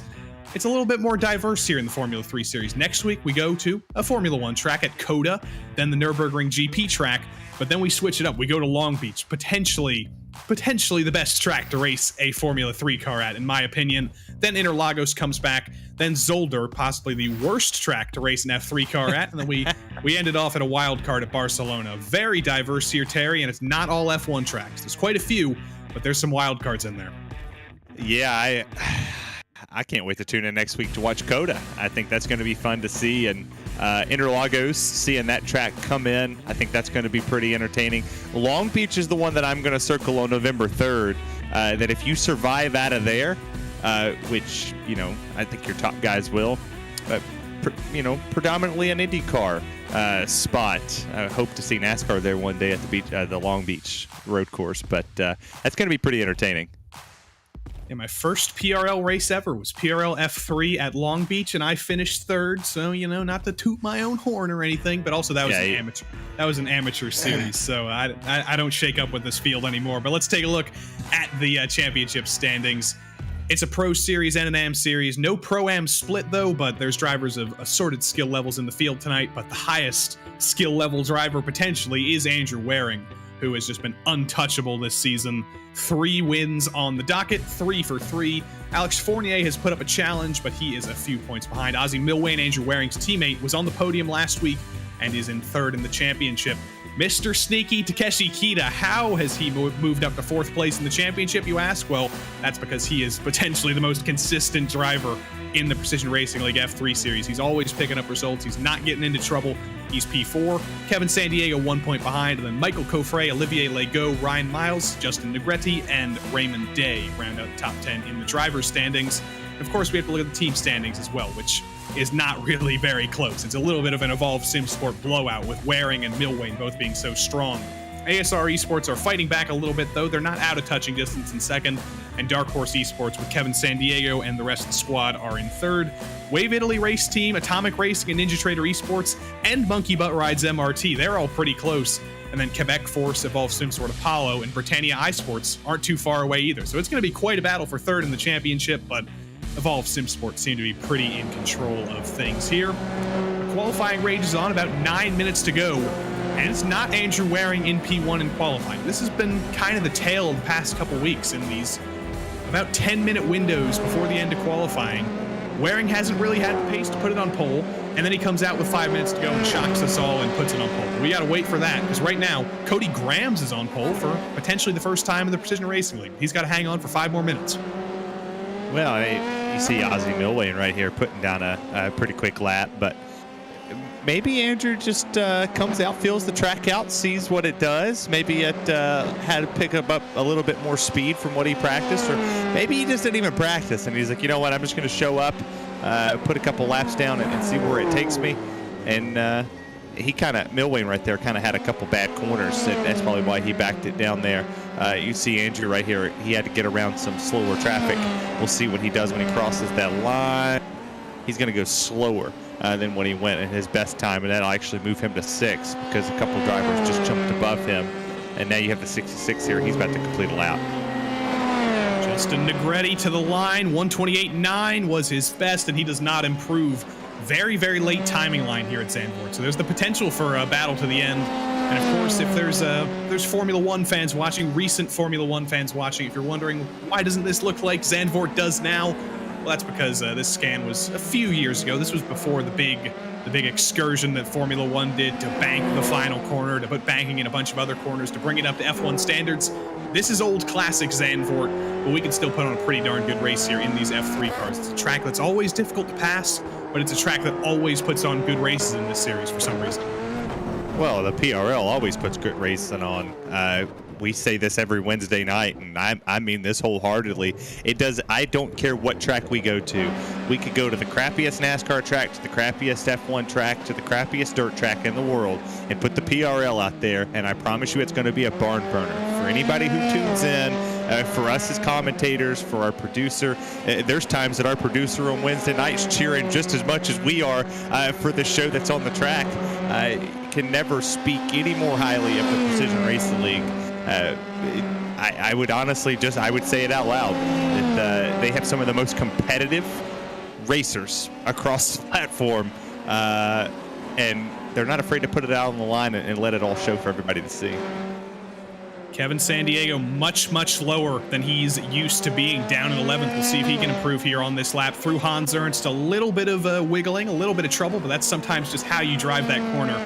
Through Kumho, and then Ari Lyondike is coming up here. Terry, I hinted at this a couple minutes ago, but it's time to break it out. Well, he drives around the world from wherever we were on Monday down to Zandvoort. Tell me, where in the world is Kevin Sandiego?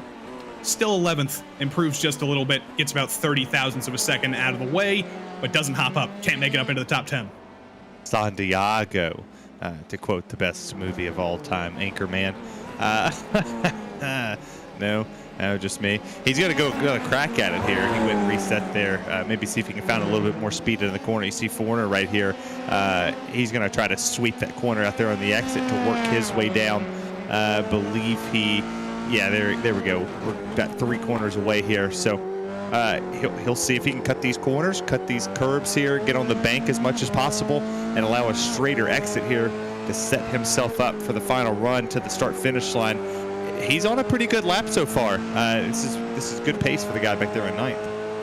See if Fournier can advance from 9th here. I will just update you. We were at Donington on Monday. I should remember that because Kevin Sandiego ended that race upside down in the gravel. Well, that's beside the point. Alex Fournier crosses the line, doesn't improve, but Andrew Waring does improve. It's only to 3rd, though. He's going to get 2 more bites at the apple here, 2 more bites of this Dutch apple pie to find 1 more 10th. Justin Negretti, Alex Fournier's teammate, also fails to improve.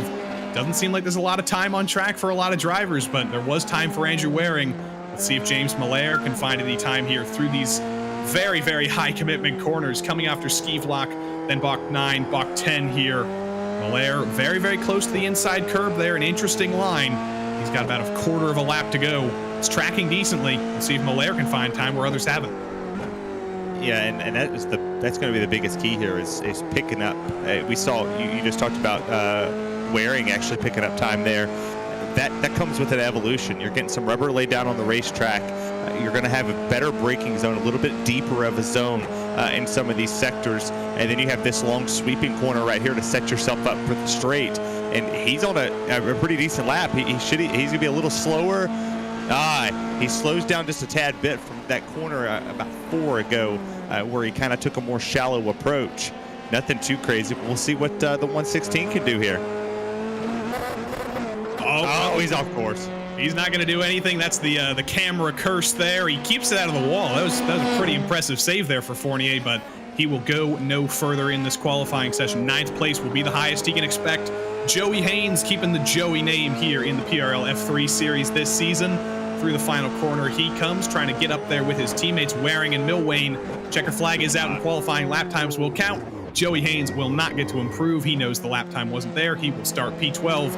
Barbara Galata, another driver always incredibly strong in qualifying this season. One of the new names coming into this series. Hasn't had the results again that he really deserves, but he has had the speed. And again, just trying to get every single 10th out of these cars in the dying seconds of qualifying. And he took a little bit too much out there. That's a name that might be new here, but I'm not going to try to butcher that one. But you see Keeter right here actually was able to do something that most weren't able to do, get close to that sand pit right here, gets a good drive off. Maybe catching a little toe right here. A little draft coming through the straight, and the slower car is going to pull off there. Going to allow Keita to go see if he can make a run at this. Good corner there. A little bit hard off the exit. He heard him kind of burp it. Shifts to 5th. He'll get down here in this final corner and see what he can do if he can make some miracles happen. Oh, he's going to overshoot it. It's going to be a slower lap. Ooh, I think he lost even more time on the exit there, but it's not over for Takeshi. Let's see if he had any time in the first sector of this track. It bodes badly for him that we're looking at him, because Mr. Sneaky tends to do his best work in the darkness. But let's see, Takeshi Kita in the spotlight here, and no, he knows exactly what Terry knew. He's not going to find time there. Brett Thurman, he's got one more shot to improve. He's got some time. He's found a little bit of time. Only 70 thousandths, though. Does jump Takeshi, though, in that number 69 car. Brett Thurman jumps up to 15th, and he is the last driver on track who got to set a qualifying lap time. I think Michael Coffray is still out there, but I don't think he will be able to finish that lap in time. So that will set the grid. Cody Grams, a driver who came into the season as a new name to the PRL F3 series. Series organizer James Carter was kind of hyping him up. Hasn't quite had the results yet, but now we come to Zandvoort. Cody Grams has shaken things up here and has put it on pole. Michael Coffray will start alongside him whenever he elects to get off the track here in qualifying, and he finally has. So we can officially set the grid here. Grams and Coffray on the front row. Andrew Waring, lower than he would have liked, in third place. We'll see if he can challenge for the lead here and keep his streak alive. He's alongside Julio Palacio on row 2. Juan Coffray, the second of the Coffrays tonight, alongside Ozzy Milwane. James Molaire, a solid run in 9th alongside Nicholas Barbagalata. And Alex Fournier's 9th alongside the third of the Coffrays, Sebastian. Where in the world is Kevin Sandiego? He is lower in 11th alongside Joey Haynes in 12th. Justin Negretti and Jake Potts 13th and 14th. Brett Thurman is 15th. And then a pair of Atomic Racing drivers, Takeshi Kita 16th. Steven Ritters hopes to survive longer than about half a lap this week in 17th. He's alongside Manuel Vargas coming into turn 1. John Quinn and Nick Horvath 19th and 20th. Richard Swindells, Matthew Miles, Olivier Legault, and Brad Miller are down to 24th, but the hits keep on coming. We got a big field tonight. Matt Brewer, Ryan Miles, and Brian DeFries down to 27th, and the most charitable driver in the field, James Carter, will start 28th. One more driver, Marc-Andre LaRouche, will be on the grid, but he did not set a qualifying lap time. He will start 29th. 29 cars at Zandvoort here, Terry. Close quarters on lap 1. How many cars are still rolling coming into the start-finish line to end lap 1? Oh, get me a line. I can imagine if it's anything like what we saw a little while ago, it's going to be a pretty challenging lap 1, but you see the track temp there, 78 degrees. The wind's going to present a little bit of a problem with drivers trying to get on the throttle there off the exit of the corners of that wing. But the track temp is going to be a whole lot better. It was like 106 at the track we were just at. Now it's a little bit cooler, so a lot more grip going to be here on these corners. That cold Dutch weather that we come to expect, coming up over the North Sea, I believe, all that cold weather. Still waiting on Cody Grams, though. He might be going for his post-pole position potty break. We'll see if he can make it onto the grid. There he is, just waiting on Steven Ritters now, who... Has he made it to the grid? I believe he has made it into the grid in time, but the lights are up here at Zandvoort, and it's lights out, and once again, away we go in the PRL F3 Series. Cody Grams is a great start, little bit of wheel spin for Juan Coffray, and it's a great start for Waring as well. He's going to try and go around the outside of Michael Coffray into turn 1. Staying battling there into 1, and the outside's not where you want to be right there in turn number 1, and he gets stuck there, and now you're going to see a battle to the inside where it's going to go here. Oh, Waring's off the road. Waring is off the road. He's trying to reach him. He takes Juan Coffray with him, and that is going to be a huge checkup. Coffray's in the wall. Looks like everybody else is going to make it through, but Andrew Waring threw it off the road through Gerlachbach, and he took out Juan Coffray because he couldn't get it stopped on the grass there. Somehow he's gotten away damage-free, but Andrew Waring has had a messy, messy first lap. Yeah, not where he wanted to qualify, not what he wanted on lap 1. You asked me how many cars are going to get wiped. There's 1, so there's our counter. Almost made contact right there with Milwane, and or no, that was the 6 car. Almost made contact with there, and now he's going to try to get up there and pass Milwane in 4th. Steven Ritters is around again. That makes it 4 weeks in a row for Steven Ritters. And I don't think a single time has been his fault. I think Okayama might have been a mistake, but other than that, the luck has just not been on Steven Ritters' side this season, and the hits keep on coming. Unfortunately, Molaire and Andrew Waring side by side on the exit of Hans Ernst. Waring's able to recover that, somehow damage-free, but he throws it off the road again. Molaire gets target fixation and takes Coffray with him and takes Barbagalata with him. Calamity on lap 1, and that's 4 cars out from a single spin. Holy moly. That right there took that took everybody. Just what we talked about in qualifying, trying to find every little bit of speed possible here, and that includes pushing the limits, pushing the boundaries. That time, it took them into the gravel pit. It's not really where you want to go. And now it's a massive wreck that happened there. It took 4 contenders out, and now, you know, we go back to what we just called just a little while ago. Can Cody Graham pull it out and just continuously put one on him? Michael Coffray is going to be putting the pressure on all night, I can guarantee. But the problem at Zandvoort, and the reason I think why some of these races have been so good in past PRL F3 seasons, is that some drivers, you know, such as myself, who are good at, reasonably decent at qualifying at these high commitment tracks. But first, we'll see what happened here. James Miller follows Waring off. He isn't able to save it though. And then, oh my goodness, huge accident for Barbagalotto, who goes flipping through the gravel on the exit of on the exit of Ari Lyondike, rather. Let's watch it again, Terry, and let's watch all the planes fly onto the scene here. Yeah, just pushing. Follows off track, and he actually went in the exact same spot. The only difference is he went like a half a foot a little further out there into the gravel pit. You had another driver slide, and they didn't even get into the accident, just tried to lock it up and slid through there. But man, that was tough. I mean, that was just 3 very fast cars, all gone in a blink of an eye. They're gone. And as I was mentioning, this is what makes good races at Zandvoort. You get drivers that are kind of in places they're not supposed to be. There's drivers who should be moving their way forward in the field, and it's very, very difficult to do that. But if you do have the pace on the car ahead of you, you can pass at Zandvoort. It's just very, very hard, and it's very, very exciting when you do get it done. So Andrew Waring is lower than he should be. Kevin Sandiego is lower than he should be. Michael Coffray wants to fight with Cody Grahams, but we'll see if everybody can stick together here. Lap number 3, we've calmed down a little bit. We've gotten most of the calamity out of the way. It looks like Matt Brewer and Marc-Andre LaRouche also got into a little bit of trouble on lap 1. But other than that, we're all going in a straight line. And I'm not going to jinx anything, but maybe we'll have a little bit more of a calm run here at Zandvoort for the next couple laps. Yeah, I always get scared when you say anything about a green run or a clean run or what we call NASCAR caution free, because I know it's just going to be calamity. The moment you say it, you instantly turn into the jinx of all jinx. I don't know how you do it. I hope I have better luck next Wednesday leading the PRL Truck Series than you have when it comes to calling a caution coming out, because, oh man, I went back and watched that race yesterday. And that was perfect timing of the jinx, by the way. I mean, absolute perfect. And there's driver off track. That's Thurman. He goes off, and he's gonna instantly tow. Looks like he made contact with another driver potentially, and ends up in the gravel pit there, almost touching the outside wall. Through the final 2 corners, does Thurman do exactly the same thing? Yep, he gets in that rut there on the curb. Couldn't get it slowed down and just slams into the Armco on the outside there. No safer barrier there in this scan on iRacing.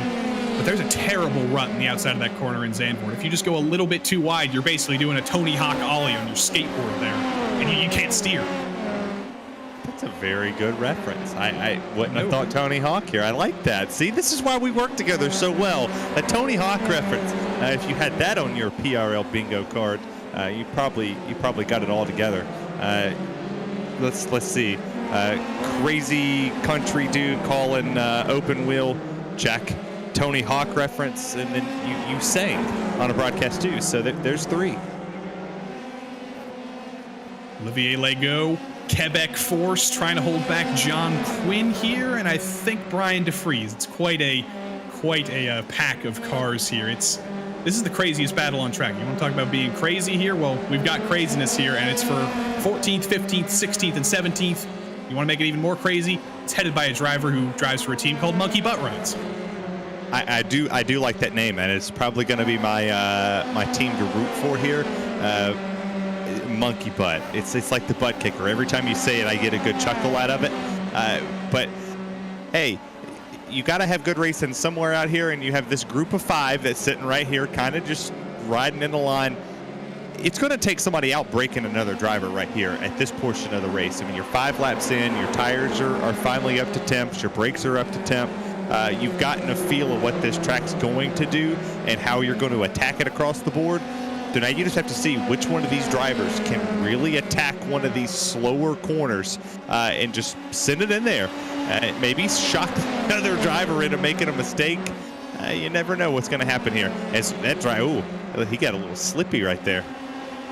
A little bit of slippy for Brian DeFries. There's a lot of slippy places on this track, even when it is 74 degrees here, even when it is cold. This is a place that rewards high commitment, and it rewards not necessarily trimming your car out as much, but it just rewards carrying as much speed as possible, and sometimes that's a little bit over the limit of the F3 car, as John Quinn, through turn 10 there, does exactly that, gets a little bit of oversteer, gets a little bit loose, and now he's going to be under attack from the 15, who's going to make that a very easy move. Brad Miller basically didn't even have to fight for that one into Hans Ernst. He got that one for free. Yeah, it was a that was a free letter on Wheel of Fortune. It's, oh no! Justin Negretti. Oh no, he's around, and that's a bad spot to be because it's kind of a blinding spot here on this racetrack. Luckily, he's able to tow, get it off the racetrack, because that could have been disastrous for a lot of this field. Just looks like maybe he carried too much speed into that corner, and like you talked about with the oversteer, maybe he just had a little bit too much in it, created too much front bite, and the rear just went around with it. So, not a good start so far for a lot of these drivers. Zandvoort has bit tonight, as it often does. ASR Esports still has one bullet in the chamber, though. Alex Fournier is on the attack on Kevin Sandiego. There's been the opportunity for some big movement here on these first couple of laps because, frankly, we've wiped out quite a few drivers, but Kevin Sandiego is up 5 spots. Mr. Sneaky Takeshi Kita is up 6 spots. There's been a lot of opportunity for advancement here if you don't make a mistake and also you get lucky and you don't have a car spinning in front of you at a blind corner. Well, that's always there's a bit of luck that comes into road racing. I've kind of figured that one. I tried dirt out for one of the first times, and I got very lucky. Qualified like 7th, and then watched everybody just demo derby in front of me and pulled away a P3. But the stat sheet didn't say I got lucky. The stat sheet said I finished 3rd and had a very impressive run with only 2 acts. But it's the same way it is in road racing. You talked about the blind corners right there. If you come around one of these corners, you can't see what's around it. If there's a driver there that just barely misses that corner by an inch, they could lose control of their car. They have too much oversteer, understeer could cause a little bit issue with the car. Too much brake-in cause the back end to chatter a little bit and spins it around. You could put yourself in a bad position, but if you get lucky and miss it, like a lot of those drivers did on that last spin, hey, you might set yourself up for a very impressive run, maybe a top 5, maybe even a top 10. Alex Fournier hounding Kevin Sandiego. Takeshi Kita now hounding Jake Potts. Like I said, he's moving his way forward, and Jake Potts locks up in front of him. Takeshi through the corner, kind of perfectly normally there. That's through Hugenholtz. And then up over the top of the hill. He's all over the back of Potts. He's actually going to peek to the inside of Potts going into ski block. That's not a move that works often. Takeshi's a smart driver, smartly backs out of that one. But he clearly has some pace here in the early stages of this race. He's all over the back of Jake Potts. It's just a question of where do you make this move at Zandvoort, and can he time it for turn 1 maybe? That might be a good place to make it. Takeshi's clearly faster though. Yeah, I only saw about 2 or 3 passing zones on this racetrack when we looked at the overhead view of this coming into the show, and you remember what we just said not even 2 laps ago, that you have to force your way into position, and right there Kita tried to force Potts into a mistake, made him lock it up there going into a couple corners, and boom, out of nowhere, he peeks the nose to the inside, couldn't make it work. Not a place you want to make a pass here, and he backs out. Now he has to get a good run down this straight, set himself up for 1, but he's not close enough here. He'll have to do it one more time. Terry, since you're new here, I don't think I've actually told you this fact, but Atomic Racing, Takeshi Kita, James Carter, Steven Ritters, that was my team last season. That was my team for the last 2 seasons. So I got to hide my bias here in the booth. And Steven Ritters is technically, I think, driving my car this season with how they reorganized the teams. And I think that might be where his bad luck has come from. So, Steven, I'm sorry if your car is still cursed by me. But Richard Swindells will cut away from the curse for a moment. Hopefully Steven Ritters will be able to advance his way through the field when we don't mention him, because I've been jinxing people all night, Terry. You have, and it's been a reoccurring problem in the PRL for you, and I get to show my bias a little bit more. Obviously, people who watch Wednesdays get to see a little bit. Colton Lane, Tennessee Volunteer fan, We got Mark Kalin is a very good driver, and then we got the great drivers of Doug and Jeff Evans that sent me hair product for my beautiful mullet to be here. But you look here at the 128 tier. I'm going to butcher this. I'm just going to call you Brian in the 128. I'm not going to try your last name. I knew I don't learn it that well. But he's catching here at the 880 or the 888 there in 14th. I believe that's Legault. Olivier Legault. But Terry, we're going to get you. We're going to get you watching F1 next season, because you should be familiar with that last name, De Vries, here in the Netherlands especially, because our Dutch friend Nick De Vries will be on the F1 grid next season after winning the F2 championship a couple seasons ago. It's finally shaken out for him in the driver market. Unrelated to Brian, of course, but we're in the Netherlands. Might as well give Nick De Vries a shout out if he's watching, if whoever else we mentioned tonight is watching, Tony Hawk. If you guys are all watching, enjoy your shout outs. Well, you know, I do need to watch more F1. I feel like I'm a racing fan across the board. Obviously, I watch dirt, I watch NASCAR, I watch IndyCar, but F1 I've just never really put myself in there. A lot of stuff I read on Twitter of the stewards and all that. You see right here, the 85 machine got a little loose there going through the set of hard lefts and rights there, and now he has to rework it as Andrew Waring gets up in front of Milwain up there in the 4th and 5th place position. Those are two teammates. I don't know if there were any team orders at play there, but I have to imagine that Ozzie Milwain didn't fight that one too hard. He might have fought that harder if it was another driver. Brian De Vries again trying to go for a little bit of a dive that allows Brad Miller to get a good run through the middle of the corner.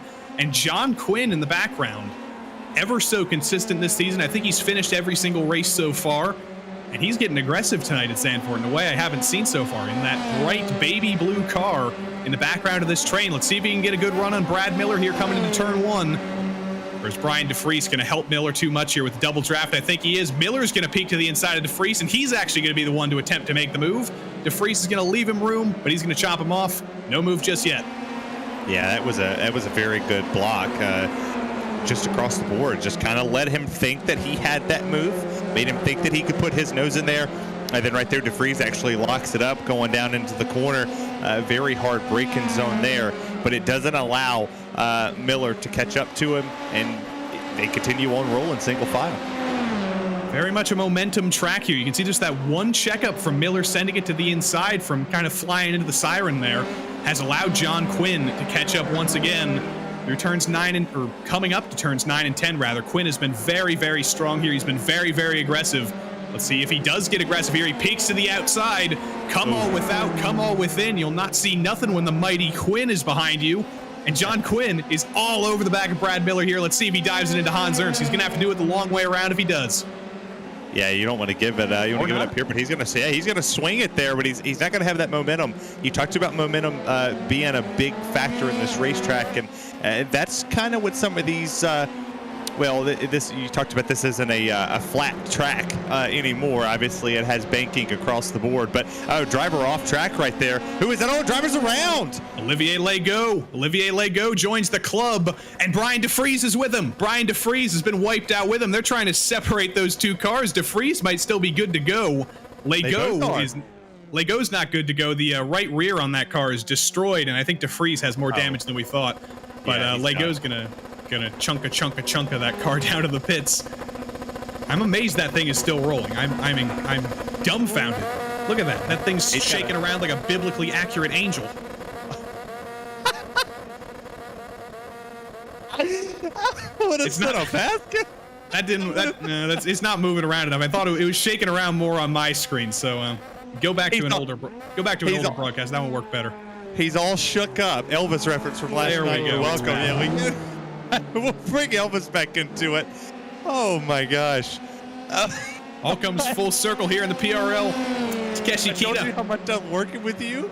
back on the attack on Jake Potts to the outside and Hans Ernst. That's always a difficult move to make, but Potts is just late enough on the brakes to hold that one off.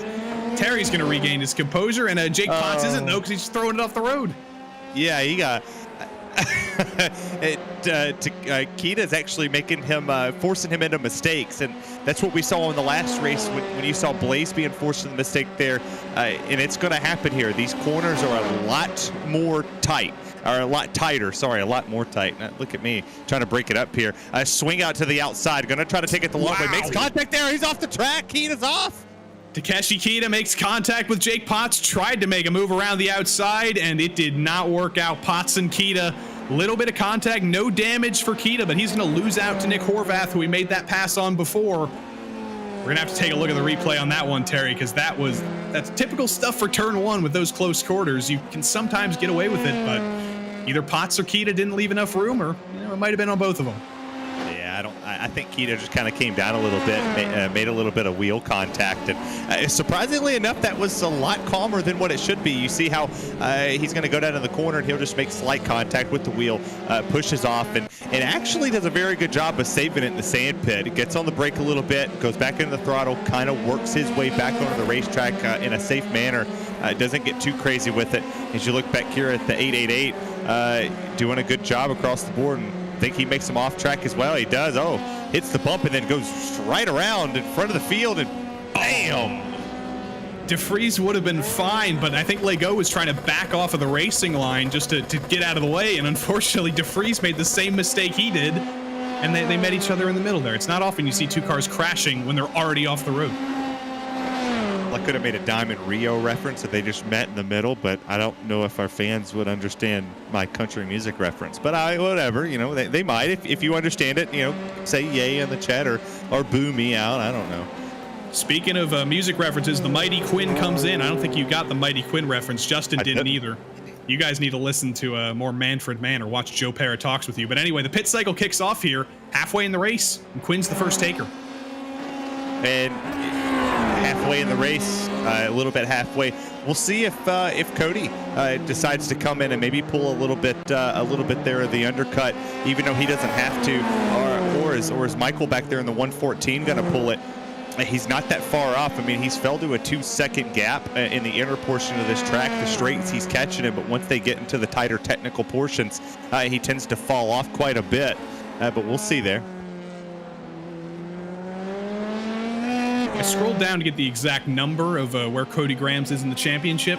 He is currently 26th in the championship. That's because he didn't start 2 out of the 3 races, unfortunately, but the one race he was here with us in round 2 a couple weeks ago back at Okayama, he was quick, but he was not showing this level of pace. This is the Cody Grams I expected to see coming into this season. And if he can keep this up for the rest of the season, he can probably make up for at least one of those DNSs to try and catch up to Andrew Waring. And this is exactly what he needs to do, put 4 spots between him and Waring. Waring's teammate, though, Joey Haynes, another driver advancing his way forward, and Brad Miller's in trouble further back. Yeah, he's slow there. You talked about the momentum, not really. It needs to be a factor, and we'll see what happened here. Is I believe he's just gonna lock it up. Locks it up going out into the corner, spins it around, keeps it out of trouble. No harm, no foul. Spins it back around, and then gets it going in the Apex button box machine. Yeah, say that 5 times. And you said Fournier. So Alex Fournier's doing a good job right here. I think I got that name right in 7th. Doing a good job catching Diago. We've always got to be good at pronouncing French-Canadian names in the Precision Racing League. We're happy to see the huge contingent, and every time we go to Montreal, we got a lot of drivers at their home races there. A lot of drivers want to win when we go to Montreal in the Precision Racing League. But we'll wait a few weeks for Alex Fournier to get there, and the rest of Advanced Sim Racing.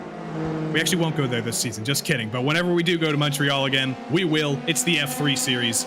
Lots of drivers always look forward to that, but Alex Fournier's got something far more pressing to look forward to. Like you said, Kevin Sandiego only a second ahead, and Fournier seems to be a little bit quicker right now.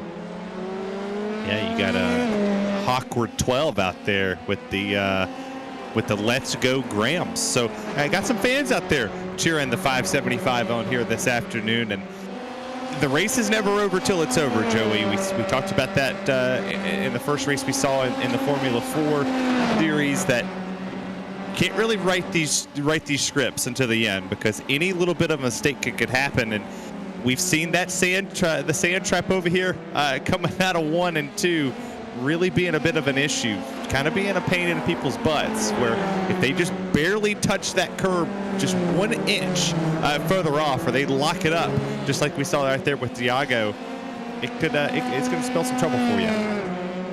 Hugenholtz is just an absolute lockup fest, and it's kind of infuriating. It's like, I want to take care of my tires, but at the same time, that's literally impossible with how that corner is built. I'm going to lock up every single time. Takeshi Kita and Nick Horvath, they've met each other again after that mistake, or that little incident rather, with Potts and Kita. Takeshi on the back foot, now trying to attack Nick Horvath to get back that last spot in the top 10 that he previously owned. He's all over the back of Horvath. He's putting the same pressure that he did on Potts. But Nick Horvath, another driver in the Evolve Sim Sports stable, not likely to make a mistake under pressure, but Takeshi is certainly hoping he does. Well, Takeshi's doing a really good job of being very tight and technical throughout these corners. He's allowing, I'm going to say his first name because I don't want to screw this last one up.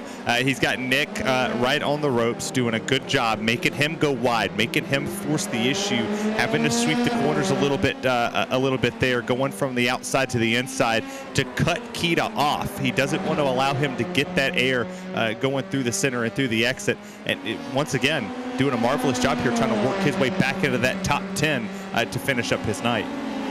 Great run through Ari Leyendyk for Takeshi Kita to the inside of Nick Horvath. Last time he went side by side through turn 1, didn't end so well, but he's got the inside this time. Horvath is going to try and fight it around the outside. It is not going to work out for him. Booked Takeshi Kita back up into the top 10, and now he looks forward once more to the tune of about 3 seconds to try and catch back up with Jake Potts. Well, and you have to think, if he comes down pit road, their lap times really hasn't fallen off here. And much to my surprise of what I thought that we would potentially see here for the leader, his best lap time was a 1:28.7. His last lap was 2/10 slower than his best, and that's 16 laps on these tires, folks. So, I mean, he's really not fallen off. I mean, you go back to Policio? I think I'm saying that. Julio in the 194, he's fell off 3/10. So he's kind of dropped just a tad bit with the fast lap times, but everybody else is about the tune of a tenth of a second kind of separating what they're doing. And for Kita here, he's fallen off quite a bit. Now, granted, he was behind Nick there for a second, had to slow up a tad bit more, but we'll see what that lap time comes out when he crosses this line. Hankook tire, the virtual Hankook tires on these F3 cars are very, very hard. It's almost like they're made of wood, which really hurts you. You want them to warm up. You're like, I'm in an open wheel car. I think the first lap out of the pits should probably give me some level of downforce. I should probably be able to steer through the corners.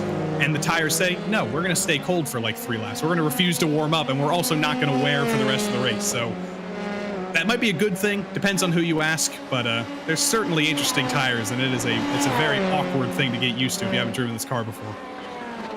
Well, and I'm not gonna throw a plug out there, but I would tell you that one of the best tires on the market in the United States is a Hankook tire. I work with cars quite a bit, and I would say that the tires don't really wear with Hankook. You look at Goodyear, you look at Michelin, you look at tires like that. They're typically the ones that fall off a whole lot more on the street, on your street car. They wear quite a bit. They dry rot, but Hankooks are very, very popular tires across North America, across the world. And no surprise here that the slidiness of these tires here on these cars, it stays true across all forms of driving on a regular street car and driving on a racetrack.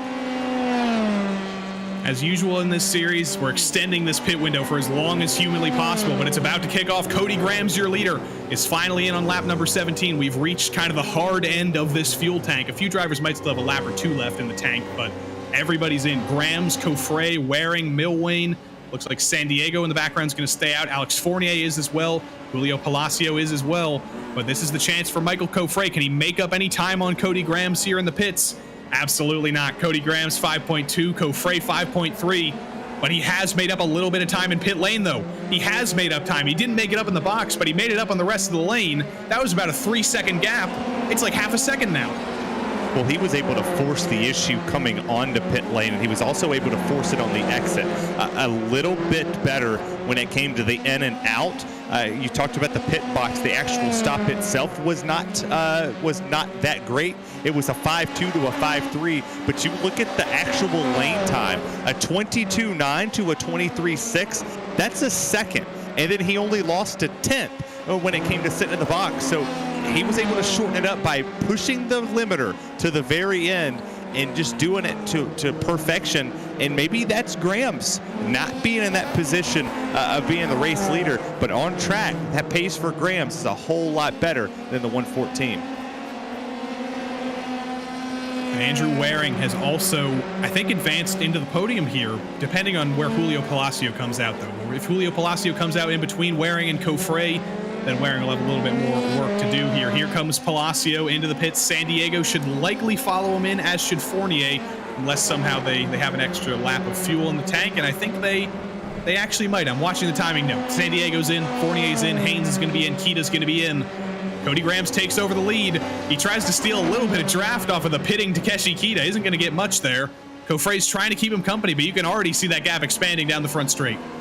Yeah, I just don't see Grahams being passed here on the track by Coffre. While he is doing Waring a good job spins. of Waring around, in the background. He jumped Palacio out of the pits, and then he spins in the background. I wonder if there was a little bit of contact with Palacio leaving the pits, or did Waring just get spooked here? Let's see. Waring turns in. No, just loses it all on his own on the colder tires. But what a save. I mean, he only lost one position. That was to Palacio, that was right there coming off the pit lane. I think that kind of spooked Waring a little bit, where he got down to the corner and thought he had to drive it harder, and he did. And worse for wear, he goes around, and I mean, no harm, no foul. He didn't lose nothing. I should correct myself. That definitely wasn't an issue of colder tires, because there are no tire changes in this series. You can if you want to, but it's never worth the time, because it takes so horrifically long to change these tires in the pit lane. It's like 20 seconds additionally if you change all 4 tires. So that was probably a case of hot tires, if anything. They were making Waring spin around. And like Terry said, a little bit of target fixation, a little bit of getting off of his game, and Andrew Waring goes for his second incident of the day. This has been the most human day, I think, for Andrew Waring so far this season. It's finally come cracking down just a little bit. But when your bad days are 4th place, you're still having a pretty good season. Oh, heck, I'll take it any day of the week. When I have a bad day, I'm losing iRating like crazy. I hemorrhage from like a 2600 to a 2200. I lose when I have a bad day. If I could come into a road course like this right here and have a 4th with this strength of field, with this competition across the board, you're darn right I'm going to take it. Not a bad job so far for Waring in the 33. Not at all. I mean, not by the stretch of an imagination. I want his skills. Jake Potts has actually been jumped by Takeshi Kita in that pit cycle. I just noticed that. Takeshi didn't even have to make the move on track, and Potts throws it deep into Hugenholtz here. He's clearly struggling a little bit late in this run. And Takeshi Kita won't actually have to make that move on track. He can set his sights forward to another driver, Joey Haynes. Takeshi might not have to pass Jake Potts again, but he might have another position in the tank, and Potts is just trying to hang on here for this last spot in the top 10. Yeah, Potts, for the past couple laps, just kind of been getting back into rhythm. This is a rhythm track. Yeah, you lose rhythm when you come down pit lane, and then you come back on the racetrack, and you have to get back up to speed. Have to figure it back out. And, well, he was the chasee. Now he's the chaser. So now he has to chase Kita back down and potentially try to make up 2 seconds, which is what feels like an eternity here. Where they're only running a minute 28 around this track. That's forever. Waring has another issue, and now Milwane gets around him.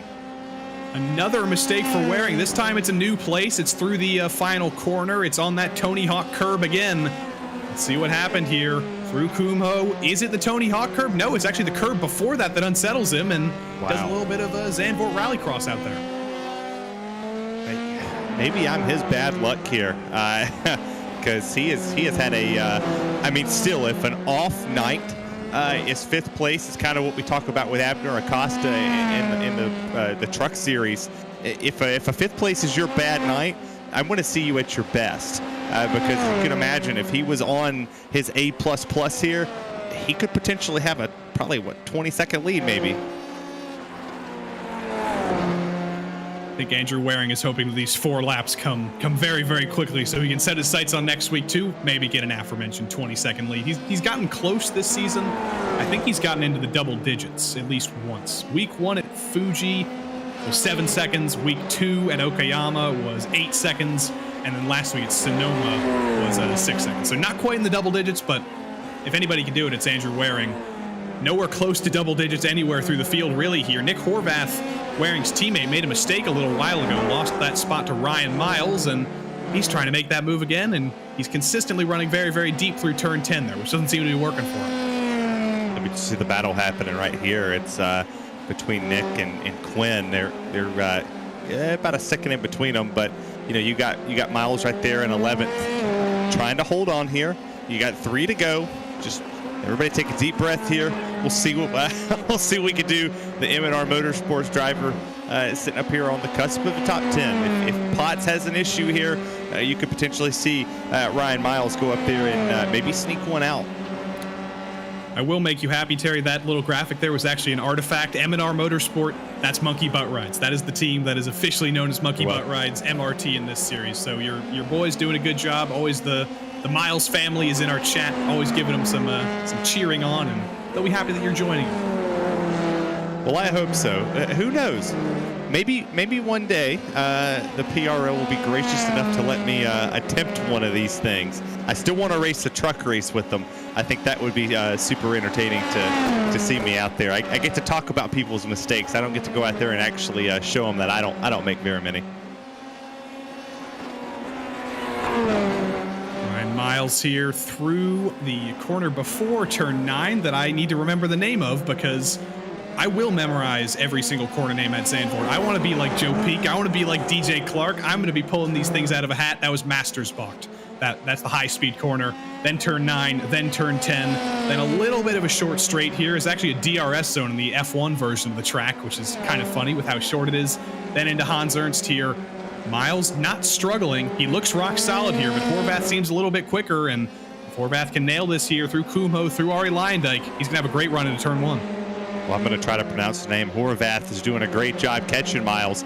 I think it's just a matter of, we talked about with Kita, holding a better line down there in the apex of the corner. When you get down into that braking zone and you're able to get back on the throttle, if you could push it straight off the corners, that's really going to set you up for the most speed down at the end here. You see, takes it a little wide right there. Miles actually does a very good job of just pinching it down there across that curve, not really giving up any air, giving up any space, holding Horvath in the dirty air and making him really work for it and challenge him through this corner here. Made him go wide. We'll see what he can do through the 3rd and 4th sector of this track. Monkey Butt in the chat says, go Ryan, 3 laps, just hold your line. I think that's pretty good advice at Zandvoort. But John Quinn's going to have to keep holding his line a little bit further back, as while this gap has kind of expanded a little bit, Steven Ritters is all over the back of John Quinn trying to drive his way back up through the field. You saw him spun on lap 1. We didn't actually see what happened to him on lap 1. I don't know if he was all on his lonesome like at Okayama or if he got help like every other week this season, but he's trying to recover, trying to get by John Quinn here. We know that Ritters probably has a little bit more speed than Quinn in the tank here. We've seen it all night tonight. Having more speed, having the pace doesn't mean you're going to be able to make this move. He's got 2 more laps to get by John Quinn for 1 more spot. Unlucky 13th. Yeah, just don't jinx him. Whatever you do, don't jinx him. He's had a good drive back through the field.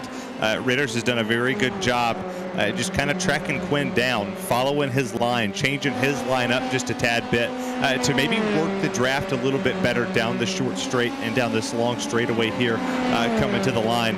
As long as they could just keep it all together, you're going to have to set that pass up in 1. You're not really going to want to set it up anywhere else unless you take a bonsai dive.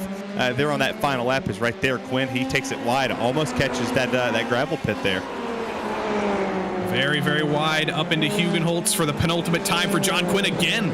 Getting a little bit squirrely on the rear end there as we as we cross lap number 24 here. It's not necessarily the longest run in the world, but John Quinn certainly getting a little bit skittish at the rear end. Those brakes might be a little bit too far back through Skivlock here. You can see the commitment. If this was real life, there'd be photographers out there taking photos of the squishing of the suspension in the background there. Such high commitment in every single corner at this track. Have I made it clear that I really like Zandvoort in these cars, Terry? I think you've made it pretty clear to me. You're honestly making me want to go out here and race this track just to see what I can do. Oh no, my gosh! Oh, what a save, Quinn! Man, that was hard commitment coming off of that corner. Almost got it sideways completely, but was able to yank it back straight and hold on to that spot. Mighty Quinn's doing a great job here. Ritter's far better through Hans Ernst there. He's going to have a run coming into turn 1 here if he can nail these final 2 corners. Quinn through the first half of the corner, perfectly fine. Then it's flat out through Ari Leindijk, the second half of the corner. Steven Ritters is with him. There's about 3/10 between the two. Who's got the lower downforce set up on here? Can Ritters go for a dive into turn 1? Yes, he can. He's already pulled alongside him into turn 1. Steven Ritters up into 13th place. Quinn's going to try and fight it around the outside, but you cannot really do that. Goes for a little bit of a switchback. He's still all over the back of Steven Ritters, but under brakes into Hugenholtz here. If Ritters can just hold his line like the chat told John Quinn to do, he'll have that move. We'll see if Quinn can fight it back, though. Oh, and that switchback was actually perfect. The only thing that kind of hurt Quinn there was when he made the move. He was a little too close to the back bumper there of Ritters, and it kind of held him, made him burp it just a tad bit. But he held the momentum. He held it up here. Now he's lost a little bit of time. He has to regain his composure, set himself up for that final corner coming to the line. 38 seconds up the road, though, Cody Grams comes to the line to dominantly win his first race in the Precision Racing League. The guy who everybody looked to coming into this season, 5,000 iRating, big number, big win here tonight at Zandvoort for Cody Grams. Michael Coffret tried to keep him company, comes home in second.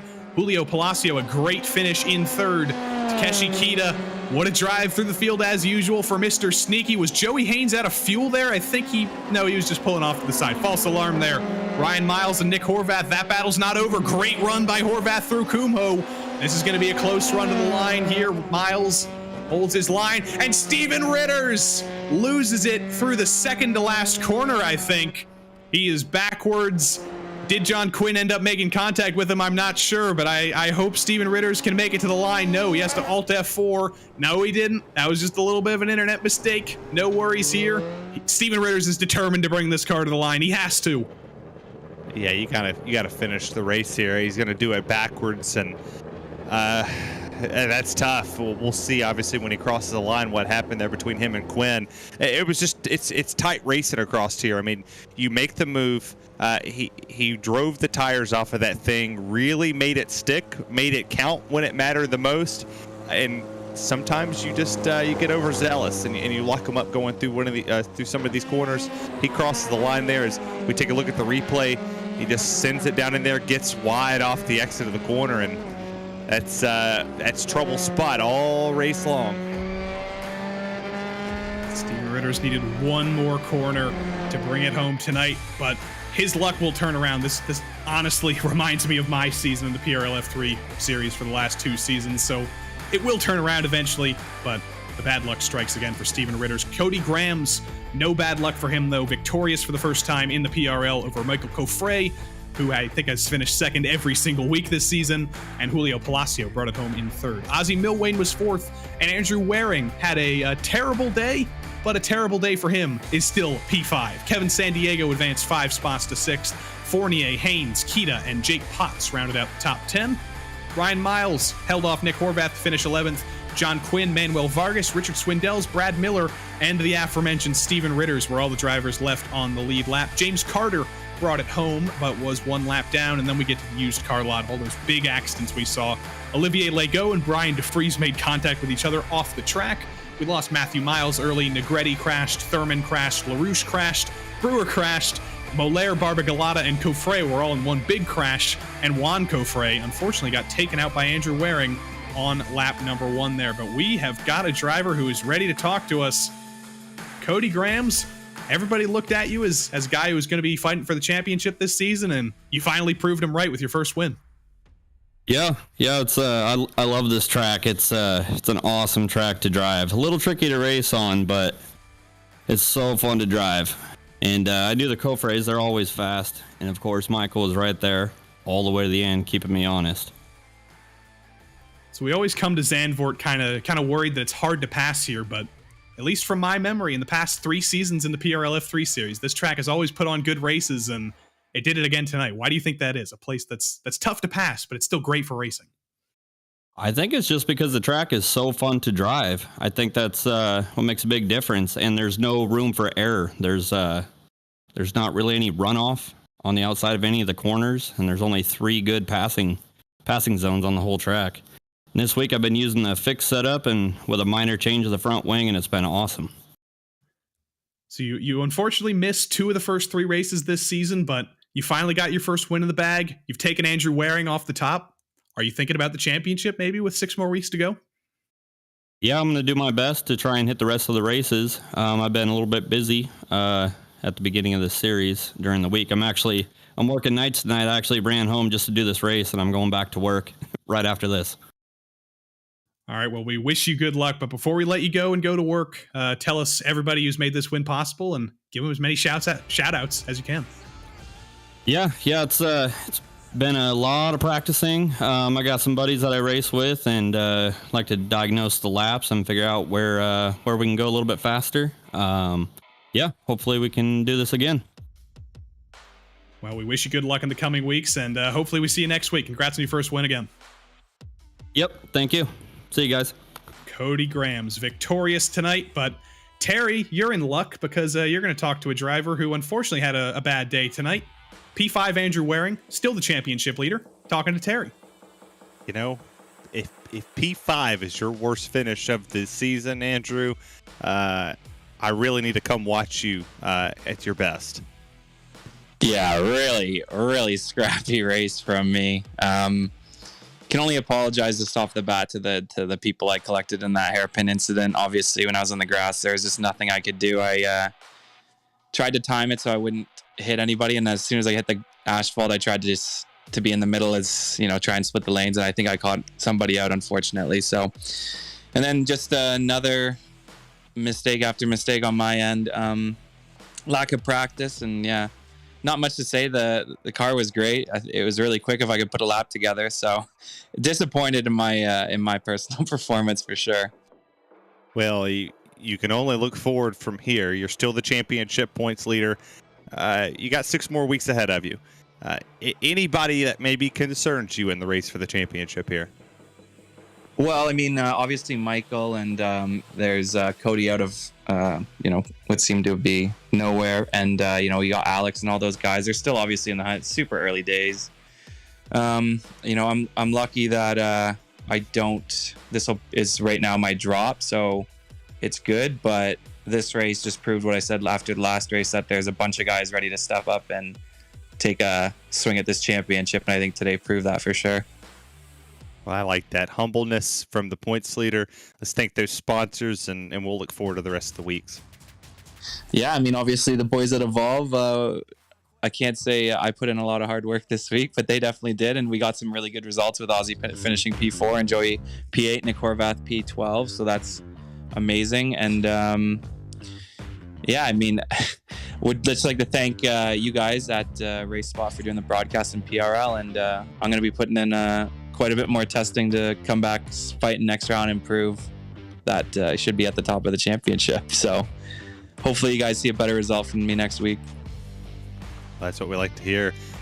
Ladies and gentlemen, that's P5 Andrew Waring, and Joey, you've got James Carter standing by with you. Indeed I do. One more driver to talk to tonight. Once more, James Carter is back, and you didn't get taken out on lap 1 this week, so that's better already. It's a 100% improvement, Joey. It is. It literally is. I don't know how the math works. I'm no mathematician. But I had my popcorn ready to go in case I had to sit back and watch the race again, but I didn't need it this time. Very well done. Very well prepared. But again, for the second week in a row, we've got you here for a good reason. You've switched up the James Carter charity drive, and yes. You have the floor. Thank you. Yeah. So this week we're supporting American Red Cross for a blood drive. My wife is a platelet donor. I can't donate because I'm British and I live in America, and my blood's not good enough apparently. So I volunteer instead. About once a month I help out with a local blood drive. Again, encourage you guys to get out there and donate blood. If you don't feel like doing that, go donate some money at American Red Cross. It's a good cause. It is indeed a good cause, and we'll go back to next week as well. We talked about the Bike MS event. I think one of your fellow drivers said he was going to donate to that as well, but You told me you guys did. raised $250,000. Tell us all about that. Yeah, so we had a 2-day cycling event, Bike MS, down in LaGrange, Georgia. My family and I were motorcycle marshals with some friends, and so we had about 210, 220 cyclists across the 2 days that we were keeping safe on the course. So yeah, it was a good weekend. Weather was great. No major incidents. The weekend before, we raised about $500,000 for Spin for Kids, which is another good cycling event that we support. And then we're looking forward to supporting Grady Hospital in the spring. Velicity usually raise about $1 million with that one. Before we close, I've got to break the fourth wall here for our viewers. Things have come full circle this week, because last week, when James said thank you, Joey, Justin heard that as thank you, Terry, for some reason. But this week, it's come full circle. Terry's in the booth. Terry, meet James Carter. He dealt with me as a driver for 2 seasons. James, meet Terry. Hey, Terry, how you doing? I'm good. How are you? Well, it's I like this. I like that. You know, me and Joey are used to breaking the fourth wall here on PRL. Hey, and we break it again. I'm on camera. I love the charitable work that you're doing. I watched part of last week, and I heard part of what you've been going with. And how can some people get involved with going out here and making themselves more available to do these charitable acts? Well, actually, MS Society have got a stream for MS. If you're interested in iRacing and streaming, you can raise money through MS through streaming as well. That you can put a link to from your stream to your team page on the MS fundraising site. You can race as a team. We support the MS iRacing events that happen once a year as well. So if you want to iRace and raise money, go do that. There's Bike MS, there's Walk MS. You can go down, donate blood to American Red Cross. There's all sorts of things that you can do to give back to your community. And I think a new penalty system that we should have next season for PRL. Richard Swindell's punted me last week, and by way of apology, donated $35 to Bike MS, which was awesome. Thank you, Richard. So I love that. New penalty system. Donate I love to charity. that idea. Hey, we should do that with every time I swear on RaceSpot. We should make it a swear jar where part of my funds or part of my money goes to charity. You spoke it into existence. I'm here on the show. I appreciate you for shouting me out from Wednesday night, and thank you for all that you do, man. All right, no worries. Thank you for an excellent broadcast. I enjoy watching it back. You guys do a great job. And you've contributed a new quote to the PRL book of quotes for the end of the season. British blood isn't good enough. So we're putting that one in the book at the end of the season, but James Carter, thank you for joining us. And, we might see you next week with a third charity. Oh, well, I've got plenty of charitable T-shirts. I'll dig another one out. Boy. Thank you, Jerry. Thank you, Terry. Thank you, sir. There we go. There it is, legitimately. James Carter brings it home this week and brings the charitable stuff home as well. And that's the end of the broadcast tonight. That's everybody we got. No Cofre, no Palacio from the podium, unfortunately, but I like that. I like that penalty system. Charitable donations for punting people. Something tells me if you ended up in the PRL NASCAR Truck Series, you'd be donating your net worth to charity, Terry. But next week we go to COTA, so how about that? Yeah, next week go to COTA. It's a wonderful racetrack. You saw a lot of great races across the board here. I'm excited, Joey. We can finally make it official Wednesday night. For the next 2 weeks, I take control of the broadcast. I promise not to let you down. I appreciate RaceSpot and for you for welcoming a guest from the NASCAR world over here to this series. This was so much fun. And when do I get to do this again? I guess we got to see when Justin's next, whatever the word I'm looking for is, his next commitment in real life. But as Terry hinted at, 5 nights of PRL action a week. It's not just Thursday night with the F4 and the F3s. We've got the Cup Series on Sunday. We've got MX-5s and GT4s on Monday. We've got GT cars, GT3 cars on Tuesdays. We've got NASCAR trucks on Wednesday. And of course, we've got the Open Wheel Series on Thursday. So we hope you'll join us again next week on Thursday. We hope you'll join us for the next broadcast on Sunday for the Cup Series. But until we see you next time, from me, from Terry Radford, from Hugo Luis, from everybody in the Precision Racing League, we thank you for tuning in. Until we see you next time, so long.